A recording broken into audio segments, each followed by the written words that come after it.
Good morning and welcome to the Sunday edition of Breakfast Extra. I am Queen Celestine and I'm really glad you could join us today.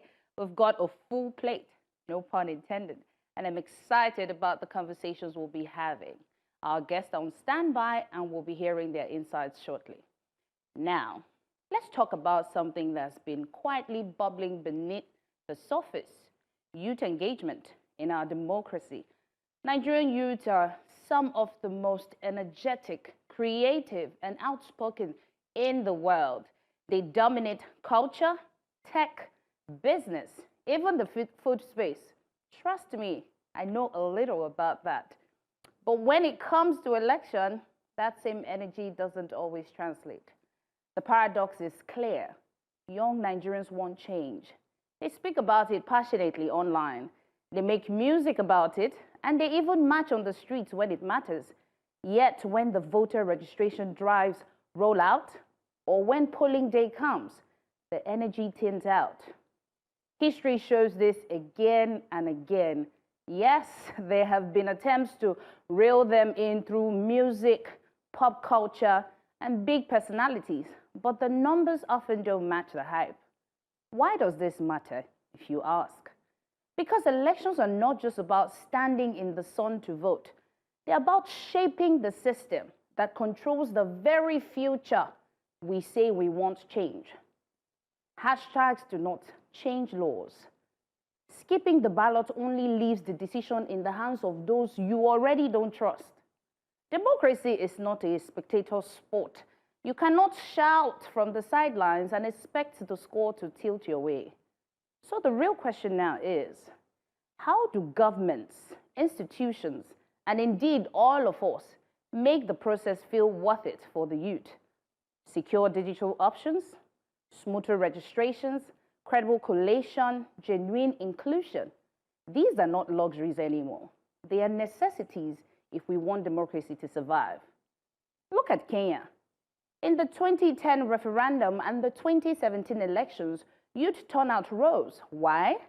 Because campaigns came to them. There were music concerts, celebrity endorsement, and mobile registration on campus. Voting felt close, it felt accessible, and even exciting. In India, election authorities added gamification. First-time voters got badges and public recognition. Social media tags like "I voted" went viral. It turned voting into a visible, shareable act. The pride was much like taking a selfie at Hilda's Bassi's Cocoton. And in Ghana, Ghana gave another lesson in trust building. During the 2016 election, the Electoral Commission live-streamed the collation. Digital verification kits were used widely. Youth saw that their votes counted. Transparency built confidence.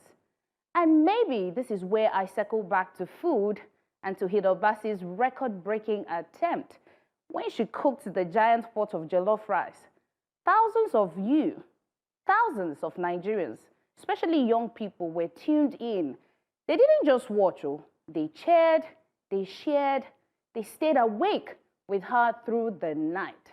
Why? Because it felt like it belonged to them. It was theirs. Imagine if we could cook up the same spirit for something as important as choosing our leaders. So here's where my question comes in. This morning, my question to you: if we can come together to celebrate a giant pot of jollof, why can't we come together with the same hunger, that same energy, the push to stir the pot of our democracy? And with that, I say good morning and welcome to Breakfast Extra. And of course, I am not here alone. I have the one and only Mazino Appeal. Thank you very much. Good morning, Mazino. Beautiful monologue there, and I see what you did there with your penchant for wanting to put food in everything. But it's a very Are you hungry now? Are you hungry? I'm always hungry when you're around. By the way, guys, she cooks fantastically. Thank you. In any case, I love the comparison between young people and their passion for, anything that's entertaining and the dispassion for elections. And exactly, the question is, who are they leaving their future to? Exactly. Interesting monologue, loved it. All right. I'll be coming over, so we start our Yes, please. conversation. Do. See you in a bit. Once again, you're welcome. And here's what's ahead on a Sunday broadcast for Breakfast Extra here on News Central. Niger State Sermon Approval Directive, security measures, or state overreach. That's our big story. And Kano tops the NECO 2025 chart. What's driving the success, and can it be sustained? In Kogi, bandits attack rock communities. We'll bring you a special report on the Joint Task Force fight back. And in Anambra, the Agune Chamber security outfit is under fire after core members are harassed, if you remember that story. It's a continuation of the issues therein after an investigative report by our News Central's, Marshal Anthony Onoye. Plus, on our extra special marks the International Week of Deaf People, the fight for inclusion and why sign language rights matter. And our weekend warrior, Tobi Amusan, silver medalist at the World Championship in Tokyo, is proving once again she is Africa's sprint queen. Congratulations to her. All that and more right here on Breakfast Extra. First, however, let's have that conversation about your monologue again and how I found that very, very interesting. Like the fact that you actually are telling young people what they might be overlooking here. If you have all that spirit to go out and support Hilda Basi. Hilda Basi, by the way, congratulations to her. I thought that was and happy birthday. It was her birthday yesterday. Yes. Congratulations to her. So did she do that with, who knows? Everything has to be planned, and also if she did, then it really made sense. Interesting. I also discovered how young she is. Yes. That's very beautiful. Look at it there. I mean, I was wondering exactly who was going to be eating all of that, but then again, it went to the people who came to see her. Yes. Perhaps that's why people thronged the events, to maybe just have a taste of it. Now, how do you apply that to get this mass of people? Look at all of those people. To get this mass of people to come out and actually vote, or at least go and register for your voters' cards. Well, I think, first of all, she did her cook-a-thon and everything. So, of course, the trajectory, people have seen her go from, cooking and, having to get a world record for that. And, having to just see her do that again. So they trust the process. So, again, it's trust. Interesting. So Hilda is coming out again to cook. It's okay, last time she cooked one, it wasn't nice. Oh, it was nice, rather. We're coming out to, support her. And I feel like it's something we also need to just move into our leaders. We need to trust you enough to want to come out to vote. People just show up and like, oh, I'm contesting for this. We don't know you. What are the things you've done? How have you helped to shape the community? Because it's really, you start with your neighboring village, the local government. So I feel like trust will bring the youth to come out to vote because they're exhausted. So this makes them happy. Food makes people happy. So I'm not saying they should share Indomie and rice. I'm just saying.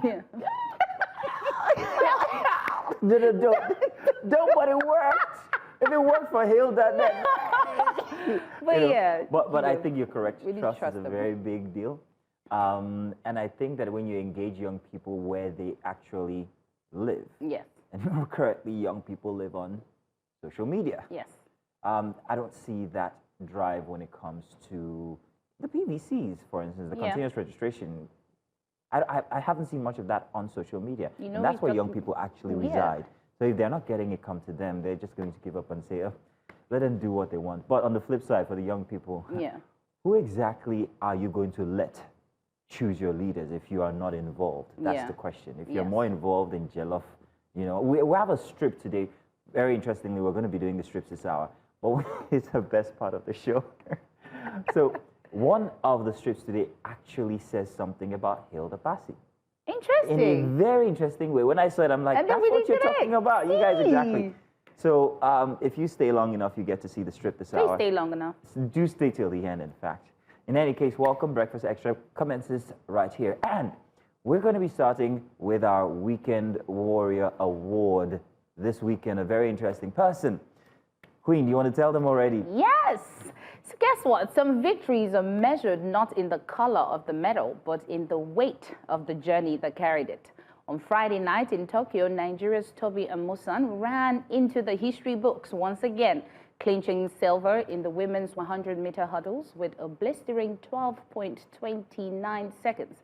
Switzerland's Ditaji Kambuji claimed gold. Jamaica's Danielle Williams took bronze, but for Africa, for Nigeria, for a continent watching from the edge of its seat. It was Tobi's shine that lit up the track. She was the lone medalist among 15 Nigerian athletes at the World Championships, and that makes her silver feel like gold. But this wasn't just a race. It was redemption, resilience, and a testimony to what it means to keep running, even when the ground beneath you keeps giving way. Let's remember where Tobi Amusan has come from. Just 4 years ago in Tokyo, she left the same stadium brokenhearted after finishing fourth, the most painful position for an athlete, for anyone, close enough to taste glory, but denied the podium. She admitted later it scarred her, what she called PTSD from Tokyo. Many athletes never recover from that sort of mental blow. But Tobi came back, not only to run, but to run faster, harder, and stronger. Her path has never been smooth. She has faced the indignities Nigerian athletes know too well: delayed funding, poor facilities, and politics at the top of the federation. She once had to compete in the wrong kit, dragging bags across international events, stripped of the dignity she had earned. And when allegations of whereabouts failures or for doping control threatened to overshadow her brilliance, she stood firm, cleared her name, and ran harder than ever. Now, these are not small battles. These are the kind of storms that can end careers. But Tobi, well, she hurdled every single one of them. This is why her silver is so precious. This is why we consider it gold. It is not just about speed on a Tokyo track. It is about what she represents. A Nigerian woman who refused to bow to shame, who turned rejection into rhythm, and who used every setback as fuel. It's about a girl from Ijebu-Ode who has become one of the brightest stars in global athletics, proving that greatness can rise from the roughest soil. And think of the symbolism. I know, you're thinking about it. I know, at a time when Nigeria's sports are gasping under poor investment, when athletes often flee abroad for better opportunities, Tobi remains a beacon. She runs for herself, but she also runs for us, for every little girl who dreams of being more than the world tells her she can be, for every young Nigerian athlete who trains on dusty fields with second-hand shoes. When she crossed that line in Tokyo and secured silver, it wasn't just about her medal. It was about a continent standing taller, about Nigerians believing, even if for a moment, that one of us can defy the odds, take on the world, and win. When she did. So today, as we celebrate Tobi Amusan, let's not see her silver as second best. No. Let's see it for what it really is. It's a crown of courage, a jewel of resistance, and a reminder that sometimes the brightest gold shines in silver. And perhaps the lesson here is simple. Life will set up hurdles, sometimes unfair ones, sometimes ones you didn't expect. But if Tobi has taught herself or taught us anything, it's that hurdles are not walls. They're meant to be leapt over. Tobi Amusan, she didn't just win silver in Tokyo. She gave us belief. She gave us pride. She gave us a story that every single Nigerian heart should carry, that against all odds, we can still shine. And it is with that that we award Tobi Amusan our Weekend Warrior Award for this Sunday morning. Yeah, you can do that. You can do that. A bit more detail about Tobi Amusan, because very interestingly, just before she ran, before the tournament, she posted videos online about her unfair treatment that they received from the federation. She also posted that the kits that they were given compared. Well, what did you see the video? No, I didn't. She compared what they have against what other countries have, and you can see the difference. I'm going to stop there. It's yeah. She also talked about the conditions to which they trained. So if you're going to go through all of that, if we go through that, it's going to be a big and now story come out with silver. Entirely. Yes. I mean, we have to celebrate I it. think Nigeria also needs to look at the bigger picture. When you're doing, I'll use pageantry as an example. Having been to pageantry is the same thing. You go really, you're shocked and surprised. It's like other people came to fight, and you're like, oh, I'm carrying the basket. It's a war. It's a competition. When you go to competitions, you're not going for you. You're going for your country. Your country was running. So Nigeria need to look at a bigger picture Now she's run. Now we're happy. We're taking the silver. It's not also, but you know, she ran with our name, and it's so unfair having to put an athlete through that. Having, you know, it takes a lot. It takes dedication. It takes time. It takes control to be able to get to the point where you're able to even make it to the top three. Yes. So it saddens your heart to see your country not participating or giving you the wrong kit. Why would they give you the wrong kit? Or substandard. Yes, but you know, maybe if the money that you know. This is it. Take a look at it. This is her doing that comparison. I think this is the Nigerian one as against other countries got.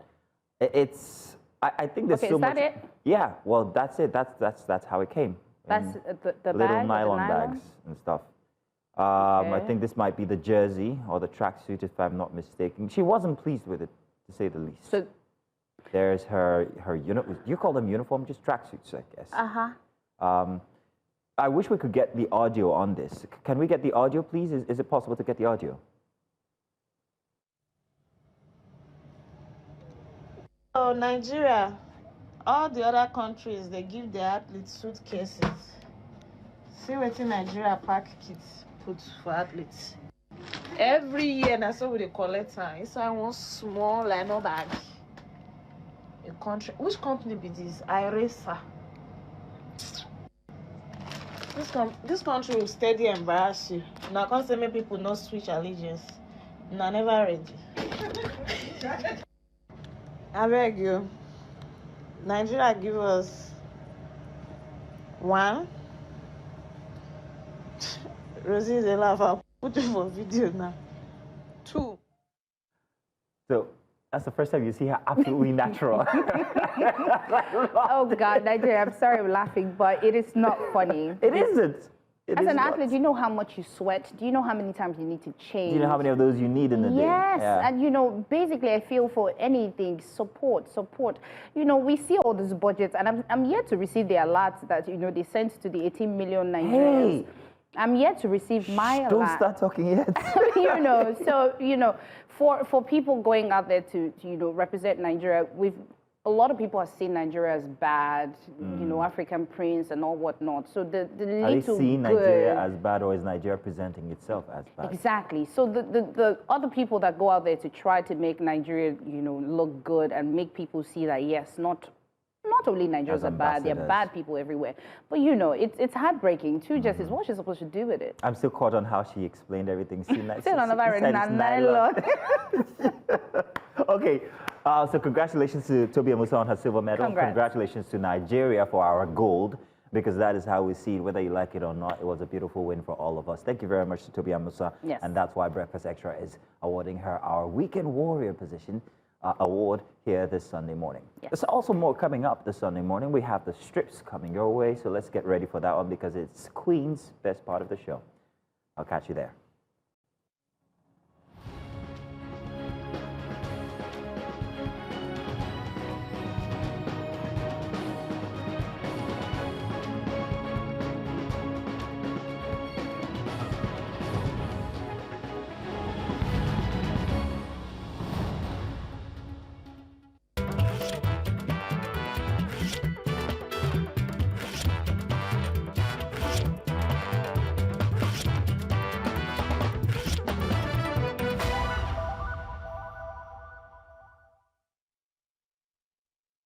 And you're welcome. It's time for our strips, the segment where we take editorial cartoons and we'll try to make sense of them.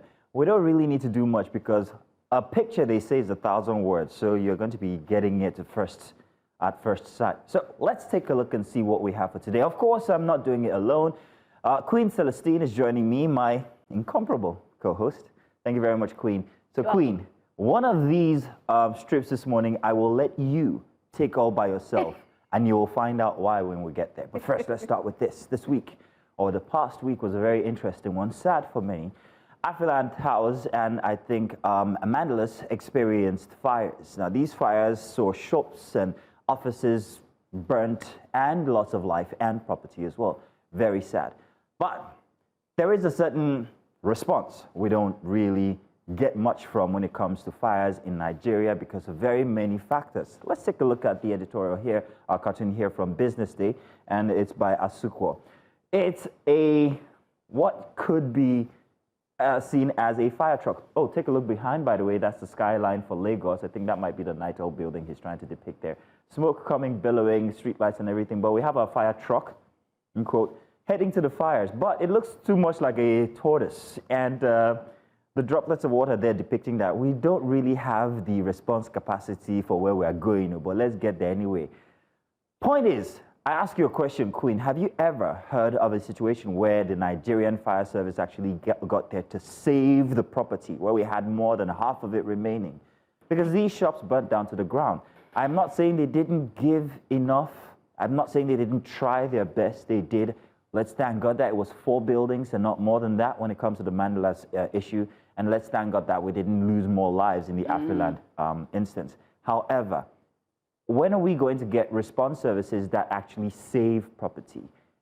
We keep getting, oh, this is what caused it, this is what happened. And every single time when they give a warning, we still get an instance from a couple of years after where it's the same instance, the same issue. So what is wrong with the Nigerian response services? Will we ever get it right? What do you think, Queen? I think all I can see in this picture is slowly but surely. So I think, you know, based on the fire in the market, again, it's something that, you know, we talked about yesterday as to how tight the buildings are. So even navigating through to get to the fire with all the people on the road selling and then, you know, those little tiny needle hole streets is a bit concerning. Yeah. And yes, knowing fully well that we always have this recurring fire outbreak is something we need to look into. It's not just, you know, budgets of this and that.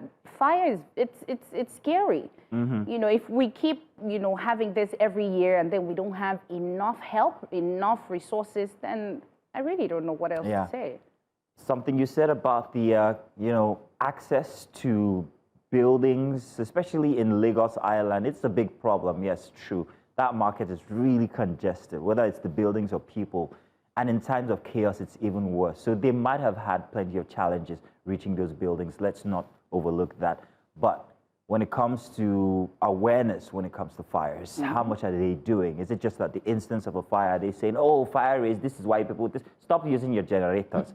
How about continuous monitoring and enforcement? Don't have generators there. Next week we're coming and we're going to clear all these generators, or we're going to sanction people. That's what I'm talking about. Let's see if we have another strip here we're going to be taking a look at this morning. Oh, trust me, we've got loads of them. Grand, a very interesting one here, and this is from the Daily Trust. Balama here doing his thing. We see a truck leaving, Peace Deal written on it, a driver who's very happy to have had his roses given to him, but in the back we see people in panic states. What's going on here? The truck says bandit, and this guy is happy to be getting along. What's happening? I'll explain. In Zamfara, 55 people were abducted by bandits last week. But then we have heard plenty of talk when it comes to negotiation with bandits. It's a big problem because it will seem Nigerian government has not got a clue how to solve this issue. We've been battling it since Jonathan. It's gotten worse. It even got worse since the Buhari regime. And now it seems to be, well, even at its height, people will argue. However, we have turned to negotiating with bandits. In Zamfara, the other day, we were talking to Jamil last week, if you remember, and he was telling us how they were talking with bandits who were present there. So they've resorted to, if the government can't do anything, let's just beg them now, Abi. Is this helping the situation, or is it emboldening the bandits? Because even while we have peace deals or meals extended to them, we still have cases of banditry where people are still being kidnapped. So how exactly is this helping? I don't know. I'm at a loss myself. What do you think? All I can say is, what deal is the peace? What peace deal? It's we're always hearing something. There's a committee doing this. There's a peace deal going on, and you know the same problem is happening. People are not sleeping. People are not working. They're not going to the farms. They're scared. The question is, have they gotten to the point to find out what exactly is the issue? Why are these things reoccurring? Because it's been going on for years and years, and lives have been lost. You know, we talked about the people in Plateau State. Over 12,000 people have died in the course of how many, you know, decades? It is terrifying. How do we get to the point we keep talking about peace deal every week, every month. How do we get to the point to say, okay, these are the issues. This is why these people are coming after these people. Because these people don't have anything. It's not like they have gold or silver in the house. No. They're just killing people. No. And I'll tell you something to touch on what you've just mentioned. In Zamfara alone, where we have plenty of this reoccurring, where they've started to turn to these bandits for protection. Now, the same bandits who have posed the problem are now proposing the solution. So you now have to pay them for safety, pay them so you're not attacked, pay them for transportation, pay them for protection against them. Zamfara has plenty of the cases of negotiations. However, I'll tell you stats that we have had from Zamfara State. From June last year up until now, 1,203 kidnappings. And this is not counting the deaths that have happened from violence that involve these instances. So is it really helping? And this is a larger figure compared to years from before. It's not helping at all. What are we doing wrong? I can't answer these questions, unfortunately. We have the CDS for that. Hopefully, Christopher Musa will jump to action. He's been trying, but let's move on to another strip now. We're taking so much time on the strip today. I'm so sorry, Queen, but it's so exciting. There's another one. Take your time. Let's see if this is the one I want you to. Queen, over to you. I will read the bubbles, however. Oga, we need create more distractions, else these youths can Nepal on us. Dun, dun, dun. And then there you see an image that depicts what people will say is the president sitting on his desk made out of Nigeria, where I am king. And his response, oh, that's not a problem. Another girl will soon serve them more jollof rice from a much bigger pot. Over to you, Queen. What do you think of this? This, by the way, is from Business Day. This is so unfair. Tell us. This is so unfair. Like, I need to applaud Nigerians for always waking up and just trying to figure out their lives without waiting for the country.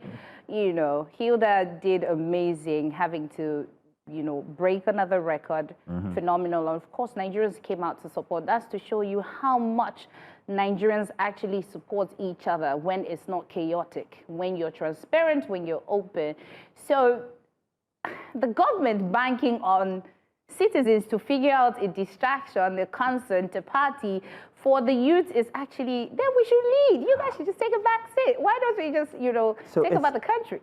So we have a responsibility to actually cross this very fine line when it comes to making people aware, but we also have the responsibility to give the right situation of things when it comes to Nigeria. Nigerian youth are not happy. However, they are easily distracted. Let's not lie.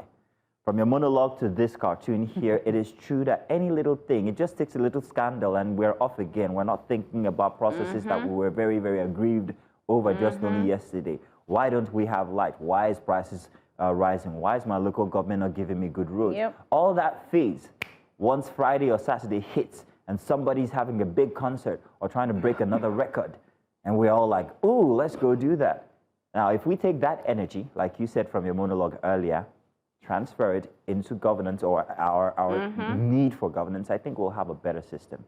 But I also think that the authorities, the electoral authorities, INEC and the rest, they have a bigger game to play, or rather a bigger problem to solve. That's gamifying elections. Yeah. I just thought about that. Why don't you're you right. gamify the elections, actually? The word here is distractions. We're distracted from the goal. We need to focus on the goal. Exactly. Every other thing is okay, but focus because all on the these goal. other systems are gamified. If she wants to break a record, she gets a big pot, she gets sponsors, people come, you know. Gamify the elections, or at least the PVC processes. Let's take another one real quick, because I think we're about to go on to our other segment. But real quick, Dangote Nupeng deal collapses. Dangote Nupeng, you see Nigerians there, two elephants fighting, the people that suffer. There's also the black market going on in the background there. So, do we have time for another one, I'm wondering? Do we have time for another one? Oh, yes, we do. Now, this is a timeline of Nigerian suffering. I can hear the producers in my ear saying, and it's so true. Because it is. Because it is, isn't it? I mean, remember what it was like on the GEJ. We were still balling, buying brand new cars, you know, you pay and everything. And then Buhari, well, it was bad. It was bad. But it was nothing compared to... Fashionably bad. It was fashionably bad, you said. But it's nothing compared to what we're experiencing now. And I think Mr. Okpara here for Business Day depicts it very aptly. Nigerians are crying blood. It is, you can see the middle picture. We're crying tears. It's blood. I'm sorry, guys. It's not funny. Abara Jesus. But these cartoons, I tell you, these cartoons are funny. But, you know, boy. it is so true because, you know, 2010, it felt like, you know, it was okay, it's not bad. Again, distractions. I'm sure that there were things that were wrong, but we're not looking, you know, and then moving on, you know, to former President Buhari, may his soul rest in peace. It was like, okay, we're trying. But, you know, you see the little holes in the T-shirt. It looks like a design, and now we're wailing. And that's because... That's Kanye. it's crazy. Tell you what. It's crazy. Lovely strips from today. We've come to the end of your best portion of the show. Queen, don't worry. We'll try and make the rest exciting for you. But thank you. Thank you to everybody. If you find anything that you think we should talk about through the week, just send us a message, and maybe we'll have it here on a Sunday or Saturday edition for Breakfast Extra while we do the strips. Now, let's get on to our conversations because our guests are all lined up, and we'll be back with our very first big report.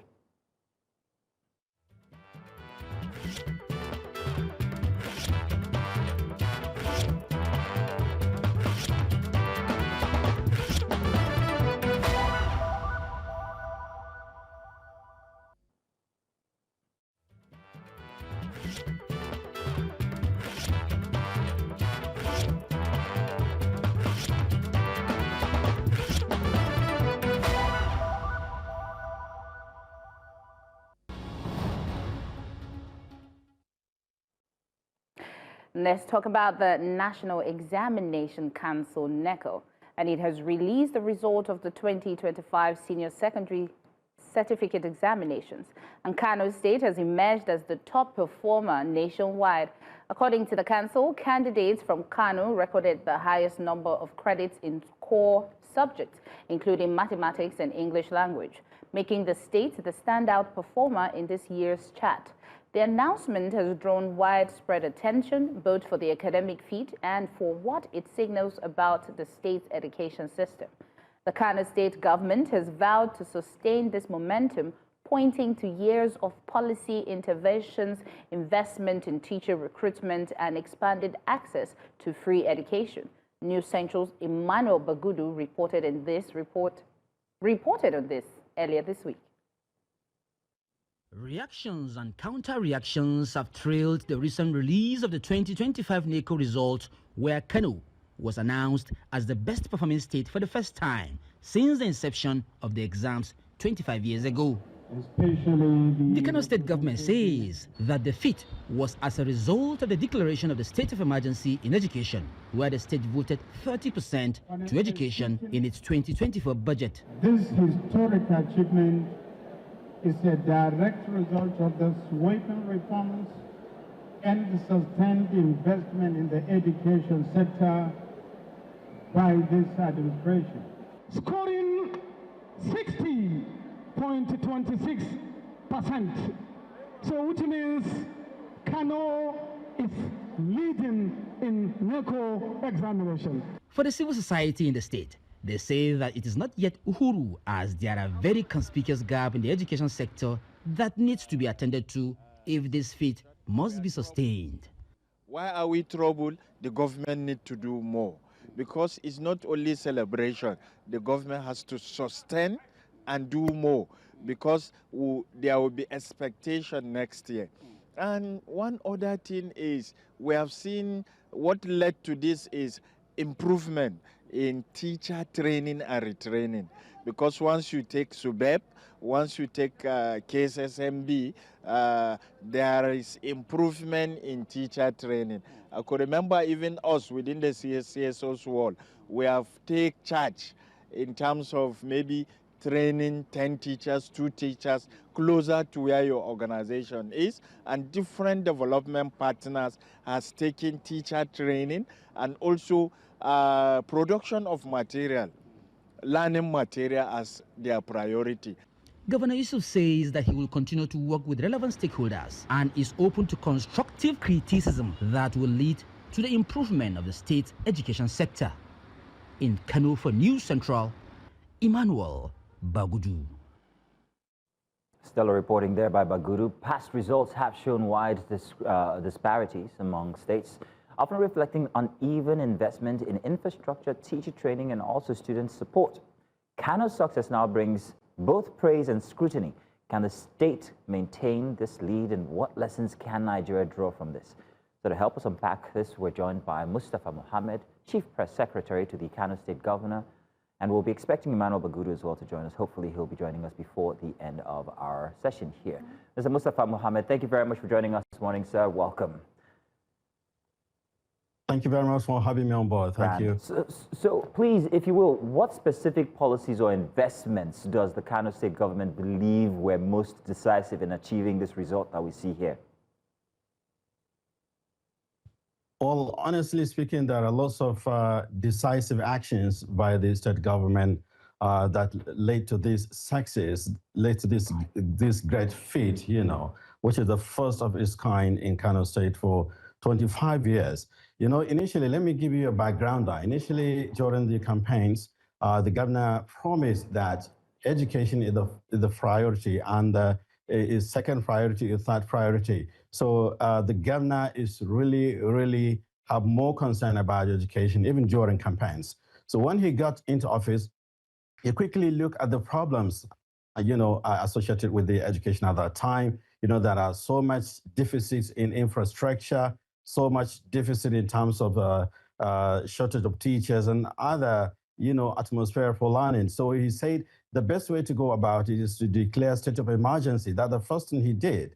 And when he declared state of emergency, he organized a workshop with Plain Partnership for Learning for All for Nigeria. That had a workshop, for 2-day workshop with all the stakeholders across the globe to chart a course for this policy thrust, which has led to these achievements. You know, the government looked at 3 key areas: the issue of the deficit of teachers. You know, there are lack of teachers at that time, and then there was severe infrastructure development then. So government quickly started with the renovation of schools across the state, and then building the new ones and adding more classrooms. And the government found out that some peoples and students were sitting on bar floors at that time. So the government immediately, you know, weighed into that and provided furniture to the school. About 100,000 furniture were provided to schools across 44 local government.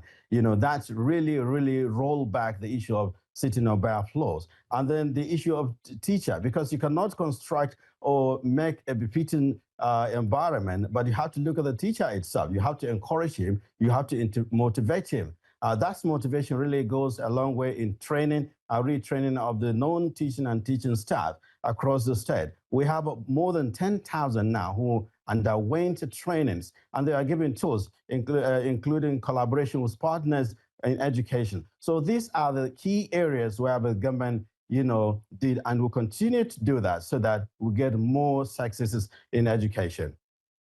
Okay, thank you, Mr. Mustafa, for that. My question now would be, you mentioned that the government is very passionate about education. So apart from the urban centers, apart from the schools that, you know, within where people can see, the plans, did it involve the schools in the rural areas?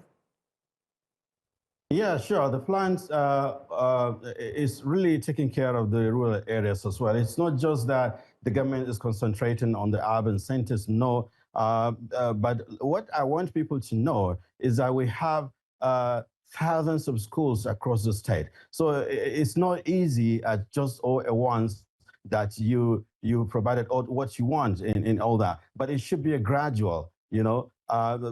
We had a lot of people are saying that there are schools that are still people sitting on the bare floors, or there are still schools that have a roofing stoner and all that. So it is not a one-day affair. It is a gradual process because the government inherited a lot of deficits in all of these areas. So the schools in rural areas were also being catered for because all the local governments now The project is ongoing, building of classrooms across all the local government, 44 local government in the state. So it's not only, the work is not only within the urban centers, it includes rural areas as well. Because I said earlier on that it is not overnight that you can overcome all these problems, all these challenges. We have to face it squarely. That's why the governor increased the budgetary allocations on education. In 2024, the governor budgeted 29.97% of the total budget. And in 2025,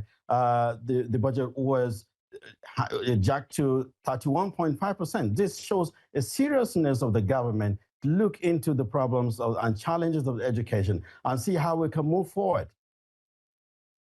Mr. Mustafa, I can tell, you're very passionate about, the work that's happening in Kano. And, education experts often, argue that the spikes in performance is sometimes hard to sustain. I want to ask you, do you think that the difference in this situation is because of the reforms and, the way the governor has handled what's happening in Kano and all the activities that are happening in terms of making sure that, you have the right teachers and all that? So are you going to accredit all that is happening to the efforts now?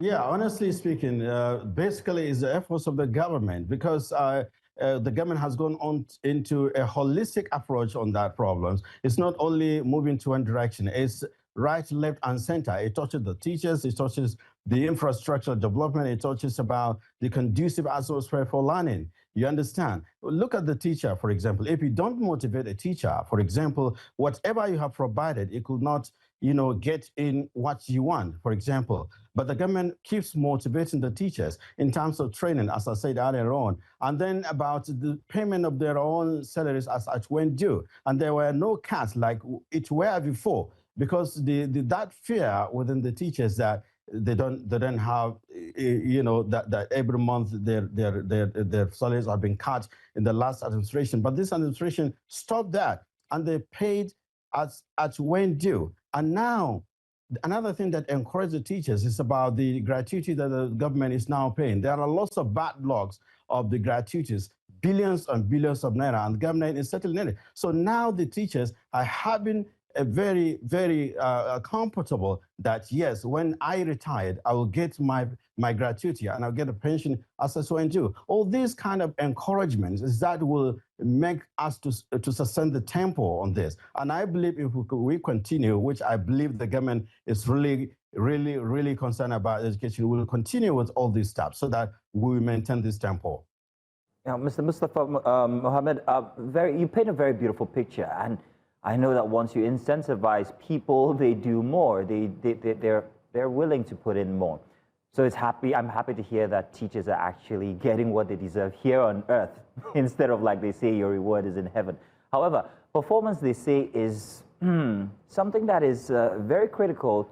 It's very hard to sustain it. So how will the Kano State story be different from any other state that has topped NECO rankings in the past? How will it sustain that trajectory?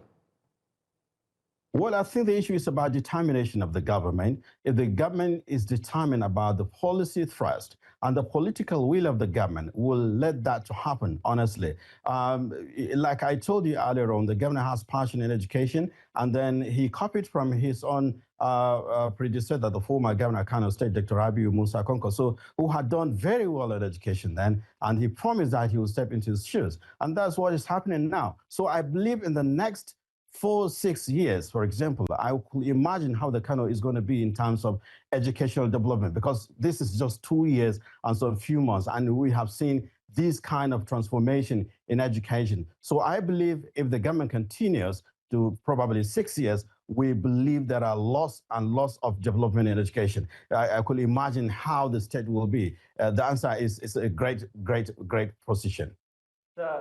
Would you attribute this success also to the continuity that you've experienced in Kano State when it comes to the change of governance?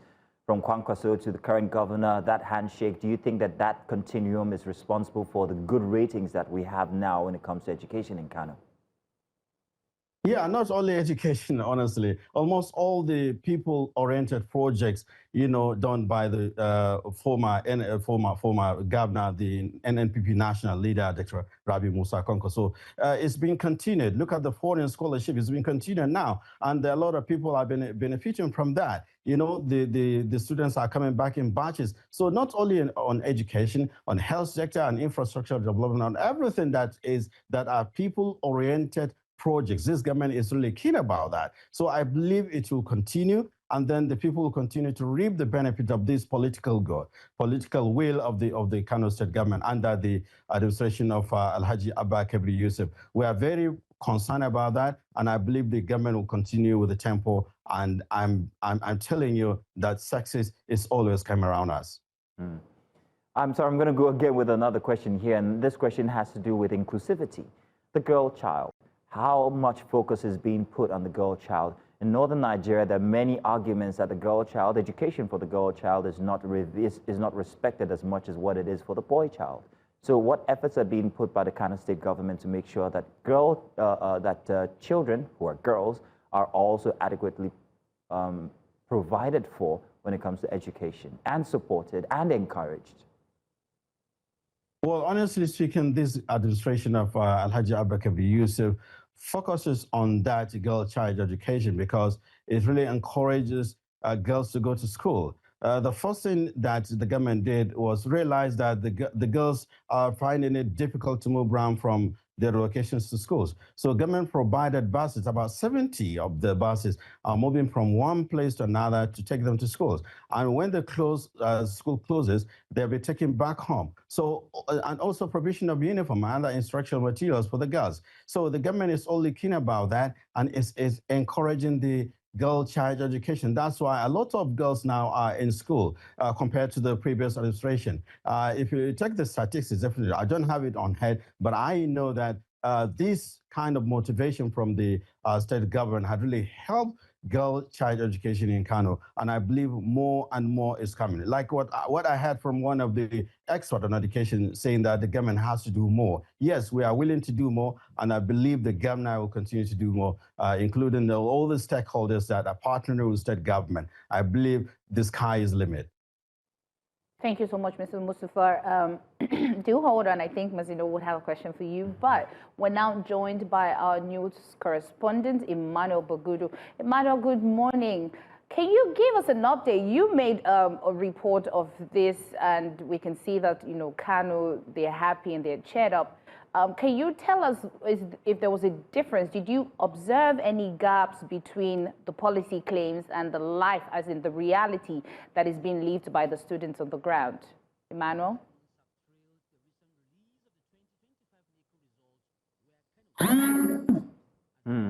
Unfortunately, I think we might have lost Emmanuel there again. Hopefully he'll join us again. We really needed to get that aspect of things out regarding the claims that are being made and the realities on ground. I have no doubt that what is being claimed actually should be. It's a very interesting fact here, Mr. Mustafa, that education is being put forward.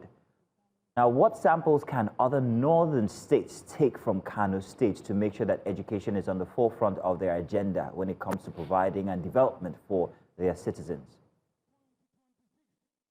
Well, I think there are lots of things that the neighboring states and other states in Nigeria need to copy from Kano. The issue of determination, the issue of taking care of teachers, showing that they are very important, and then motivates them in terms of training, because there is nothing that builds a teacher or any worker than training, workshop, train them, give them tools.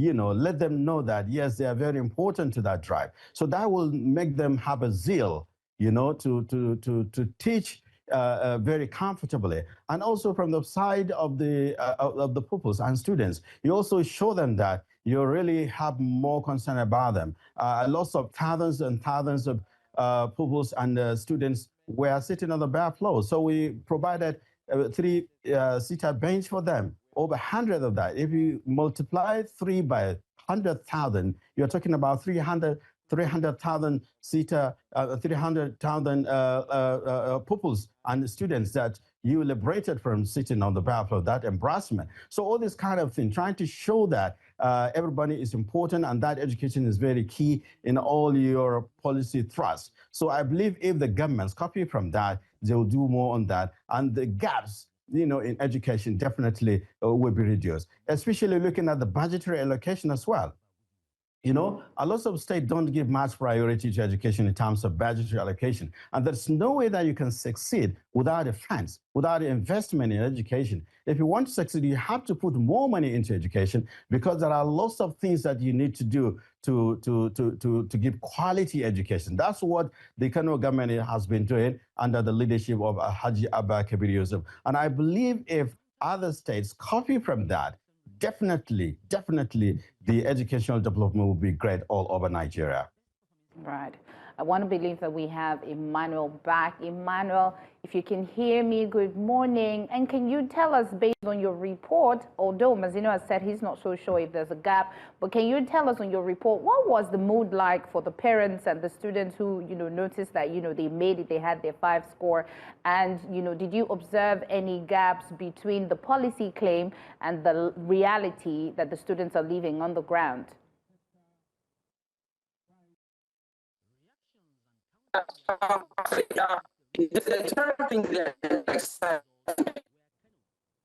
Oh dear. Apparently we can see why we didn't have Bagudu from earlier. The networks are really bad from where he is. Yes. But if you know Bagudu, he's probably somewhere trying to put together another report in the far ends of Nigeria. Thank you, Bagudu, for trying. I want to say thank you very much, Mr. Mustafa Mohammed, for also joining us for this conversation. Mr. Mustafa Mohammed is Chief Press Secretary to the Kano State Governor. We appreciate that you took out time this Sunday morning to be with us. Thank you so much. Thank you very much, sir. Good news on a Sunday morning. Yeah. So yes, that's good. And congratulations to the students for their NECO. Let's take a break now. We've got the top of the hour coming your way. We have more conversations inside of Breakfast Extra. Do stay with us.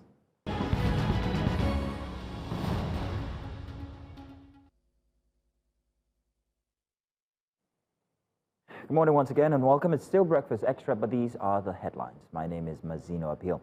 And we begin with updates from Kano State, where the Defense Industry Corporation of Nigeria, and that's DICON, has confirmed that 1 staff member was killed and several others injured following an explosion at its factory on Saturday. According to a statement by DICON's public relations officer, Maria Sambo, the blast was triggered by expired raw material stored in old bunkers previously used for weapons production. The explosion occurred at about 10 a.m. at the DICON disposal pit in the Kakuri industrial area of Kaduna South local government, as specialists were destroying expired ammonium nitrate, primer caps, propellants, and other explosive components. Gunmen have assassinated a Catholic priest, Reverend Father Matthew Eya, parish priest of St. Charles Catholic Church, Eha Ndiagu, in Nsukka local government area of Enugu State. The attack reportedly occurred on Friday evening as Father Eya was returning to his parish along the Eha Ndiagu Road. Eyewitnesses say the assailants, riding on a motorcycle, intercepted his vehicle and opened fire, killing him instantly. The Catholic Diocese of Nsukka has confirmed the incident in a statement describing the killing of Father Eya as shocking and deeply tragic. Vice President Kashim Shettima will lead Nigeria's delegation to the 80th United Nations General Assembly in New York, scheduled from September 22nd to 28, 2025. The assignment follows a directive from President Bola Tinubu. Shettima is slated to deliver Nigeria's national statement on Wednesday, September 24, between 3 p.m. and 9 p.m. New York time. He will also participate in a high-level climate ambition summit convened by the UN Secretary-General, where Nigeria is expected to unveil updated climate commitments under the Paris Agreement. Additional agreements include a housing roundtable hosted by Kenya's president and several bilateral meetings.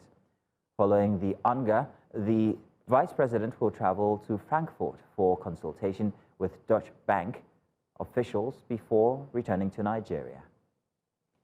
Now, the need to build leadership qualities in adolescent-aged girls so that they can contribute positively to the society has once again been brought to the front burner. This was during a gender conference which held in Abuja, focusing on building confidence of adolescent-age girls through the art of public speaking. Several schools in the FCT participated in the conference, which also helped to amplify the voices of the girls, bringing to fore their challenges and highlighting the need of proper mentorship for girls. This is the RENA Shut-Up Conference 2025, the second edition. So we started last year where we hosted 40 girls to a wellness and leadership summit. So the RENA Shut-Up Conference is a girls leadership conference, annual girls leadership conference. And this year we are having 100 girls from 5 senior secondary schools, girls who are in leadership positions, I must emphasize. So this year we thought to be more inclusive, and that's why we have 50 girls with disabilities and 50 girls without disabilities. We have to start and immediately start exposing these girls to different clusters, people outside their world, people different from what they see on a daily basis. The average girl child, depending on her experience, gets intimidated. I'll explain. It's not out of context. If an average girl child is raped, it affects her emotionally and will affect her how she stand before people and talk. Allow those girls to learn by themselves and have the right mentors and ensure that you're a good example and they will be the best speakers in the world. Since I'm here today, I can go back to my school and speak to my classmates and speak at the assembly ground without any fear. I will just start from today building up my confidence and the courage to speak in public and to come out and show the world what I have in me and not keeping them within me. So I feel like this conference meeting has enlightened me. Catholic bishops in Nigeria have raised the alarm over what they described as the suppression of opposition voices, warning that Nigeria is gradually sliding into a one-party state. The bishops expressed this concern in a communique issued at the end of the plenary meeting of the Catholic Bishops' Conference of Nigeria held in Akwa Ibom State. The communique was signed by the Archbishop of Owerri and President CBCN Lucius Ugorji and Bishop of Uromi and Secretary CBCN Donatuzogun. The bishops cautioned politicians against pushing the nation toward a one-party state, which they argue is unhealthy for democracy. Electoral authorities in Guinea have begun distributing ballot boxes and voting materials from the Ratoma City Hall in Conakry to polling stations across the country. The move comes ahead of the national constitutional referendum scheduled for Sunday. The referendum, which has drawn both domestic and international attention, is set to determine significant changes to the country's governing framework. Officials are working to ensure logistical readiness across all regions in time for the vote.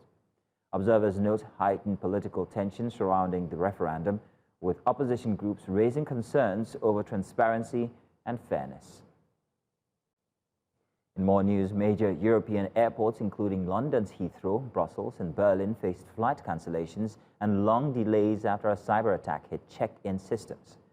The attack disrupted electronic check-in and baggage drop, forcing airports to operate manually.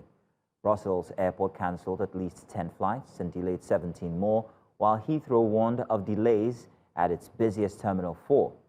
Passengers reported long queues and slow processing, raising fears of missed flights. The system outage was linked to Collins Aerospace, which is working to restore services. Aviation experts warn cyber attacks on the sector have surged, making airports increasingly vulnerable targets nationwide.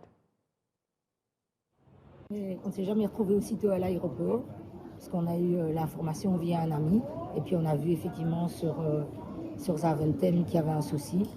Donc on prend notre mal en patience. Bon, je peux comprendre qu'il y a un problème, mais au niveau information, c'est vraiment pas ça du tout. Donc les gens attendent, les gens ne savent pas. Donc voilà. And that's all the news this hour. Do stay with us because conversations continue inside of Breakfast Extra. My name is Mazino Appeal. Do stand by because we have a big story coming your way.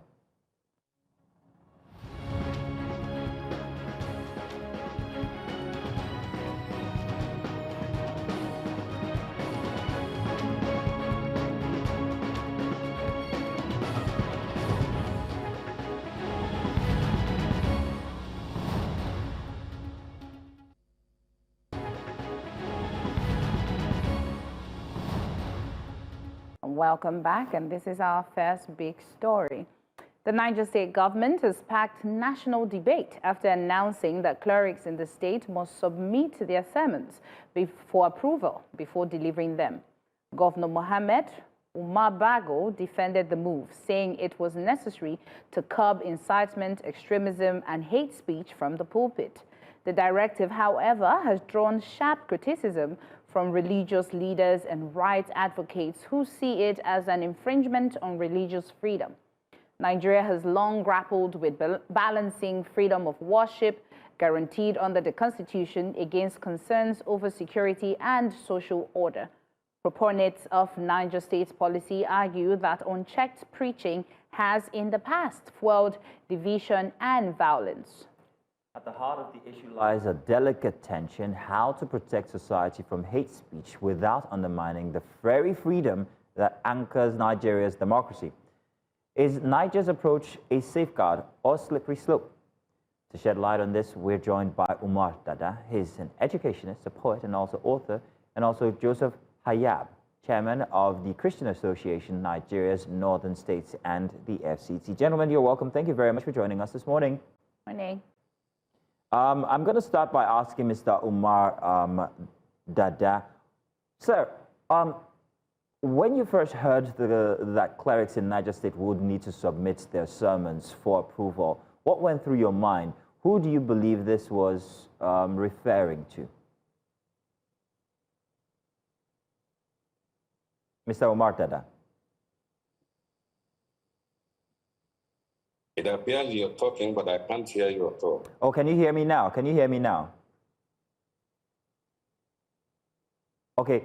Unfortunately, I don't think you can. We're going to try and fix that. But let me speak now to the chairman of the Christian Association of Nigeria, Reverend Joseph Hayab. Reverend Joseph Hayab, I'm going to ask you the same question. What were your first reactions when you heard that message from the governor's office?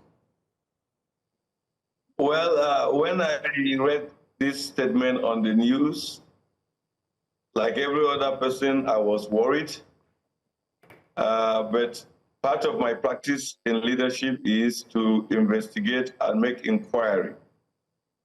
So I reached out to the chairman of CAN of Niger State, in person of Bishop Bulus, and also to the vice chairman of CAN, Reverend Marcus, to know what exactly is the matter.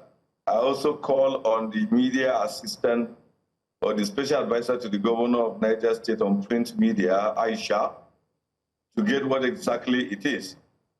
Fortunately for me, a few days ago, I also met the governor one-on-one. So my understanding keeps changing with the information I have. And then the director or the director general of the Bureau of Interfaith of Niger State also shared with me their press statement. So I was worried when I heard it, but now I have a better understanding. So probably in this discussion, I'm going to be speaking from those knowledge, and I don't want to overemphasize what was not exactly in the first place. So let's get your understanding of the situation then, please. One, there is no bill or law in that respect in Niger State at the moment. There is nothing like that. There is not a law or a bill, because you cannot do anything that is not from a law. There was an incident in Niger of some group of preachers who, instead of preaching the word of God as contained in the glorious Quran, chose to hide under preaching to instigate, to insult, and to incite. And the government, in her wisdom, reached out to them through the Bureau of Interfaith or Bureau of Religious Affairs and demand to understand on which platform are they preaching, on which platform are they saying what they are saying. And they just realized that they have really nothing to show. And part of the conversation in that meeting was the agreement that, okay, from now henceforth, you are not going to preach. If you must preach, since you don't really clear to us which platform you belong, we must see what you want to say before you preach. So since it is not a law, it's not applicable to us as Christians, it's not applicable to us as believers, it's not applicable to our churches. That one, I'm so certain about it. So it's just addressing that particular situation. And so the governor appeared in a media forum, and it seems the story have gone out, and the media man asked him, and he affirmed that, yes, there was a conversation like that, and we told them they're not going to preach until they bring out their sermon.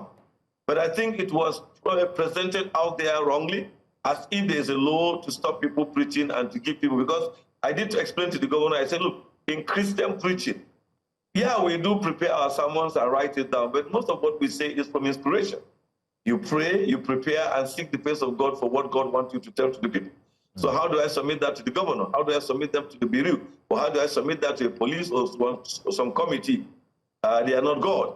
For us in Kaduna, I'm from Kaduna, though the chairman of Kano in northern Nigeria, we have an experience that such, during Erufai's era, such bill came, but the court of law clearly says that government have no power to regulate preaching.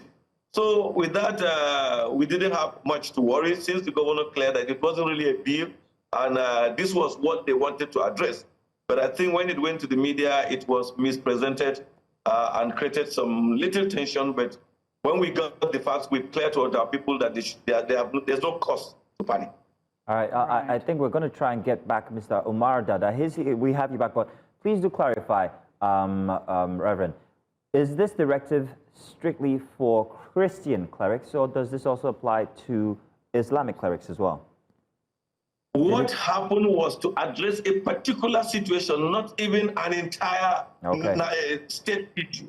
It was like, oh, I, Reverend Hayab, I come not under any particular official platform, and I claim to be preaching, and instead of preaching, I'm instigating, not reading Bible, not preaching Christianity. And I'm being told that, okay, if I'm going to do this, of course, I have my freedom as a Nigerian to speak, but we need to know what you want to speak. We need to know what you want to say, since you are not, or you pass through our committee for them to know who you are. But as I've earlier cleared that there is nothing in Niger State House of Assembly as a bill to make every person present his sermon to them. No, there is nothing like that, or has been passed into law and signed by government. There is nothing like that. So we have to treat it in the context it is. I understand the fear. Oh, it is from this small beginning that they can make it big. But thank God we have taken it up, and the government says, no, we are not even going to do that because we understand the law, but we needed to correct that particular incident, and we took that measure to correct that incident. And if the people feel they need to, then they have to submit themselves either to the JNI or submit themselves to Khan if they were Christians, so that we know who they are and what they are preaching, instead of instigating people and cause problems. Thank you, Reverend Joseph. So, Mr. Omar, my question would be the same. What was your reaction when you heard that, the Niger State has asked clerics to submit their sermon? What was your very first expression? Okay, is that for me? Yes. Yes, Mr. Omar. Okay, thank you for having me, first of all. I may have to say that I thank the Reverend for bringing this information to me. It's the first time I'm hearing that this directive was particularly having to do with a group, not everybody. This is the first time I'm getting that impression. But the impression I got when I heard it is that it is meant for everybody. And that if any imam wants to deliver any sermon, he will have to submit the sermon to the government for them to agree with it, approve of it, before the person can deliver the sermon. This is what I understood when I heard it. And secondly, actually, the one I heard was, I saw the DG of Religious Affairs, I think that's what his designation is. Mr. Umar, he is also called Umar. I saw him with a group of imams, most of whom I recognize. And they were saying that they were coming out of a meeting, and that what they discussed there was that they were going to have to interview, that they will give forms, issue forms to preachers, that those forms will be filled And then you will have to be certified before you will be qualified to preach to any group of people in the state. So the journalists asking him further said, what if the person just uses their phone at home and does this live streaming or something? He said that the law is going to cover such people too, that once anybody does that, they will arrest him if the person does not have their permit. So for the Reverend to now say that he was told that, no, it doesn't affect everybody, that's news to me now. And I thank him for bringing such news to me. Unfortunately, we are not as privileged as to be fed such exclusive news, you know, to have such clarification. But he is, I praise him for that, and it means he's highly elevated, even though he's not from this state. So it's surprising that not being from this state, he has more information than those of us who are in this state. Okay. And the reverse should have been the case. Since news came out like that, we're supposed to have been contacted and told that. But we just heard after a few people had the meeting. But alhamdulillah, it's okay. What actually we've been waiting for is the time that will be implemented. So we'll know exactly what the scope of the directive will be. We still haven't seen the form. We don't know where to obtain the form and all of that. Even though, wallahi, personally, I do not intend to go for such a form.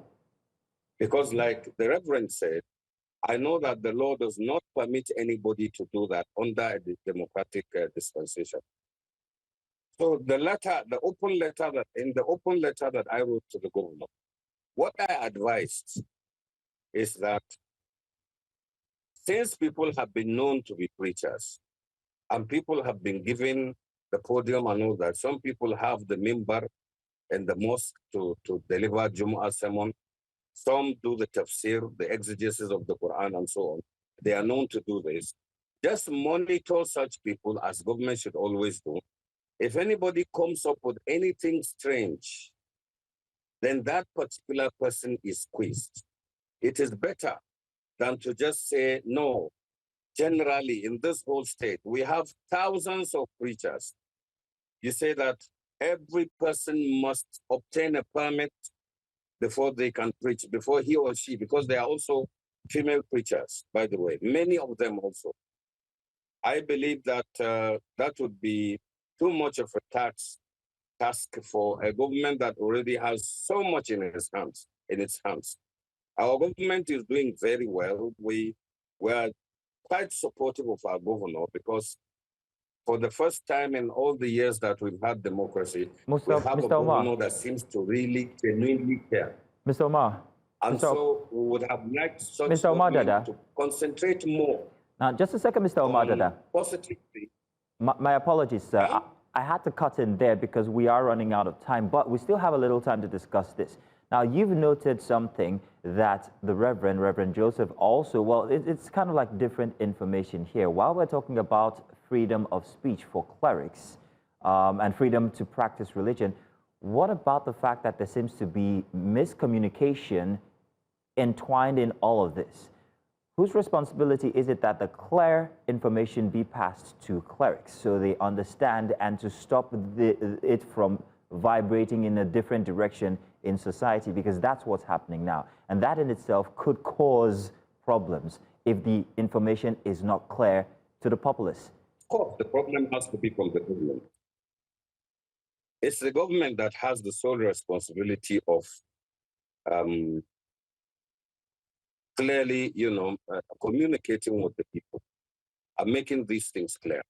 So if you have such a misunderstanding, as mostly, of course, we have to blame the government. The government should accept blame in most of these things and then make amends. If you pass information that is misunderstood, it's now your business to clear the air and then make things clearer than they were before so that people will understand them better.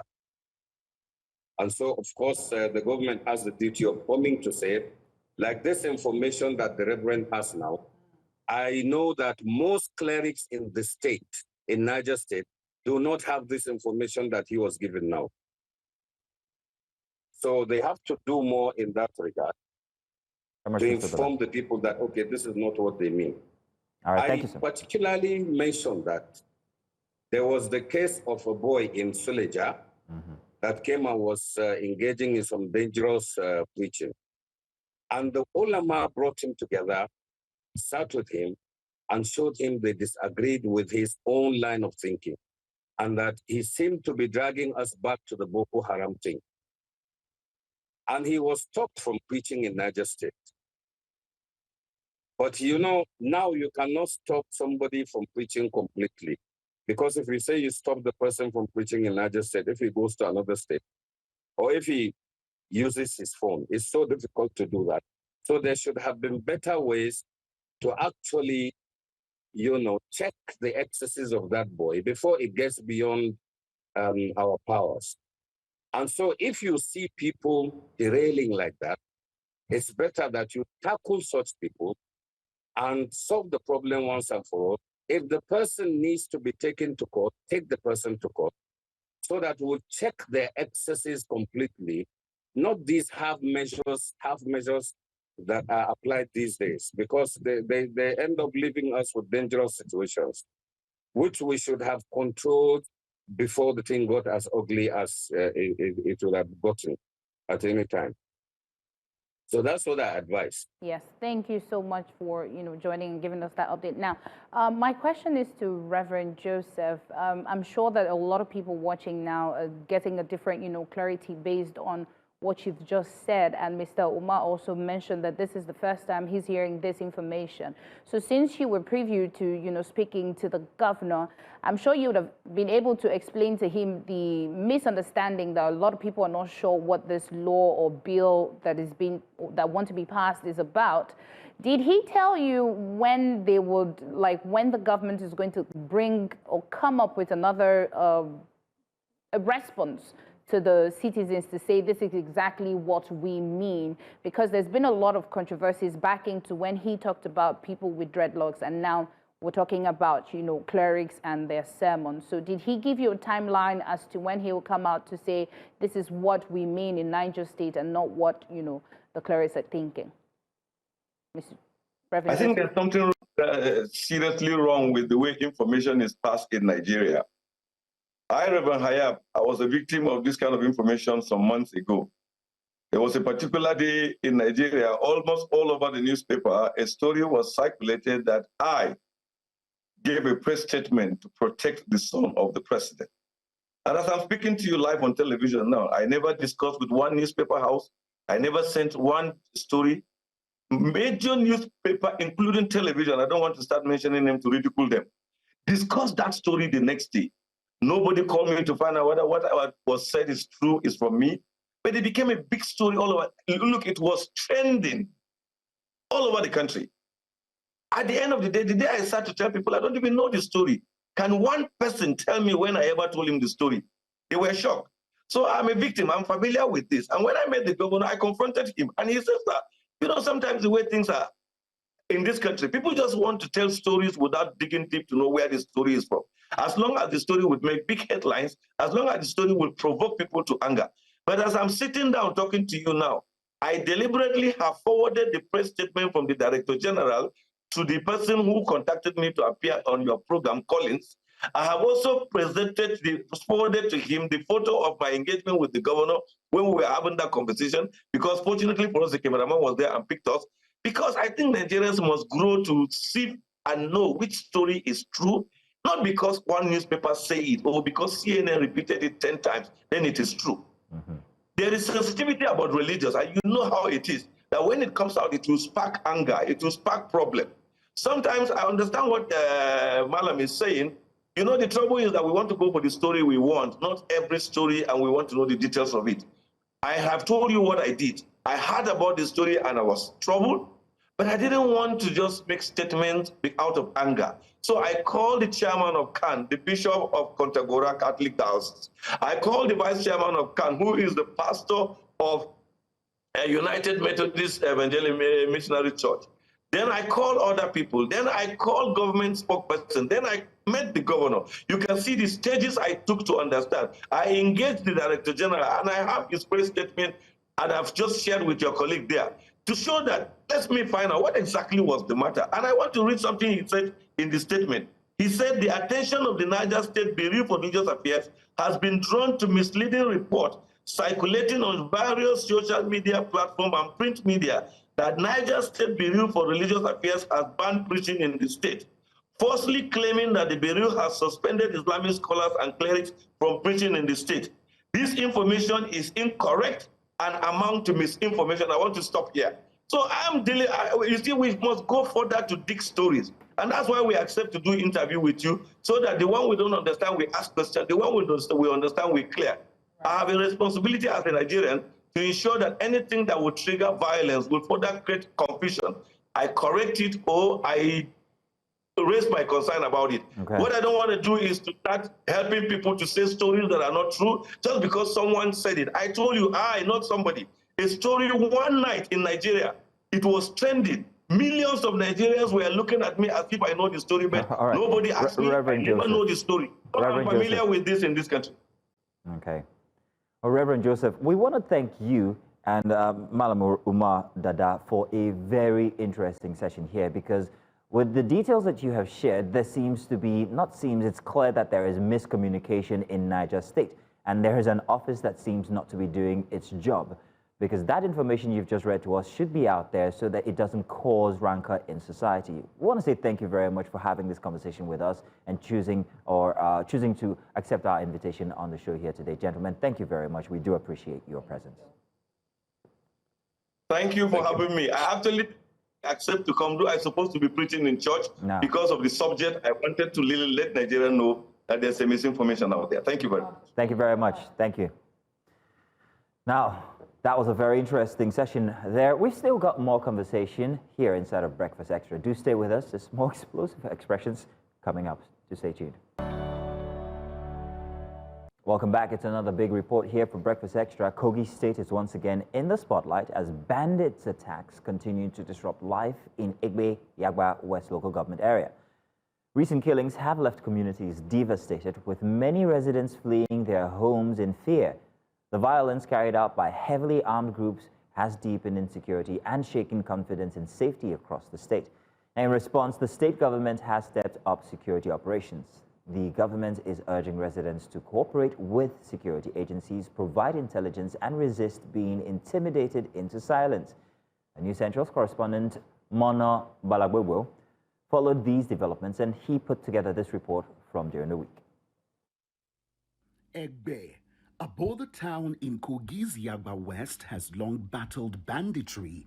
But on September the 10th, 2025, violence once again resurged, with armed gunmen suspected to be Fulani militias ambushed a police checkpoint, killing 3 officers in a brutal exchange of gunfire. Hours later, 2 vigilantes were murdered in a second attack. The loss of 5 security personnel in one day has deepened the mood across Okunland, a region plagued by kidnappings and robberies. Governor Ahmed Ododo condemned the attacks, describing them as inhumane and spearheading a robust state response. On September 11th, under the state-backed Operation Accord III, troops of the 12th Brigade of the Nigerian Army, alongside all the security agencies, acting on credible intelligence, ambushed bandits in Ofere Forest near Ayetorugbede. Local voices highlight the toll as they say that the crisis is compounded by poor infrastructure. And there's a connection between the road deterioration and the present situation we have in the Egbe axis. The tension is not calm. I have not been home for 2 years because of the stories, the feedback I'm getting from my hometown. The place is not safe. We are still having problems. Like it day before yesterday, somebody was macheted along the maybe roads. Thank God now the security we are trying, and we thank God things are improved now. We can move up and down, and we still go to farm, and other people are still going to work. Security advisor Jerry Omadara, however, believes that the state is recording successes but highlights challenges. A number of them have also been neutralized. Neutralized in the sense that we are not joking that all these are not to the public, but we will continue as a state. The governor has given a directive to security agencies in Kogi. We are working, in synergy, facing security. It has political undertone, and I can give facts. If anybody wants it, I'll give facts why it has political undertone. We must not play with the life of our people. The Egbe killings underscore the cost of banditry and the effect of insecurity on any community. The state government is, however, hoping it can end these attacks and return peace back to Egbe and the Yagba West local government environs. In Lokoja, for News Central, Morno Balagbubu. And as the task force intensifies operations, the big questions remain. How sustainable is this response? Can the circle of violence be broken without deeper community engagement and stronger governance? And what lessons does Kogi's experience hold for other states battling banditry? To help us unpack this, we're joined by Mono Balagbobo, correspondent with News Central, and Idris Meliki Abdul, Executive Director, Conscience for Human Rights and Conflict Resolution, Lokoja, Kogi State. Gentlemen, good morning, and thank you for joining us. I see we only have Good morning. Mono, good morning. We only have you for now, but Yes. we're going to be joined by our next guest eventually. Yes. So, Mono, you see, your name, thank you for the report, because I get to get your name correctly. I keep saying Mana, so forgive me for every time I murdered your name. So, from your time on ground in Yagba West, what did you observe about, the level of destruction and the fear within the affected communities? Well, I can tell you one thing, that the fear is palpable.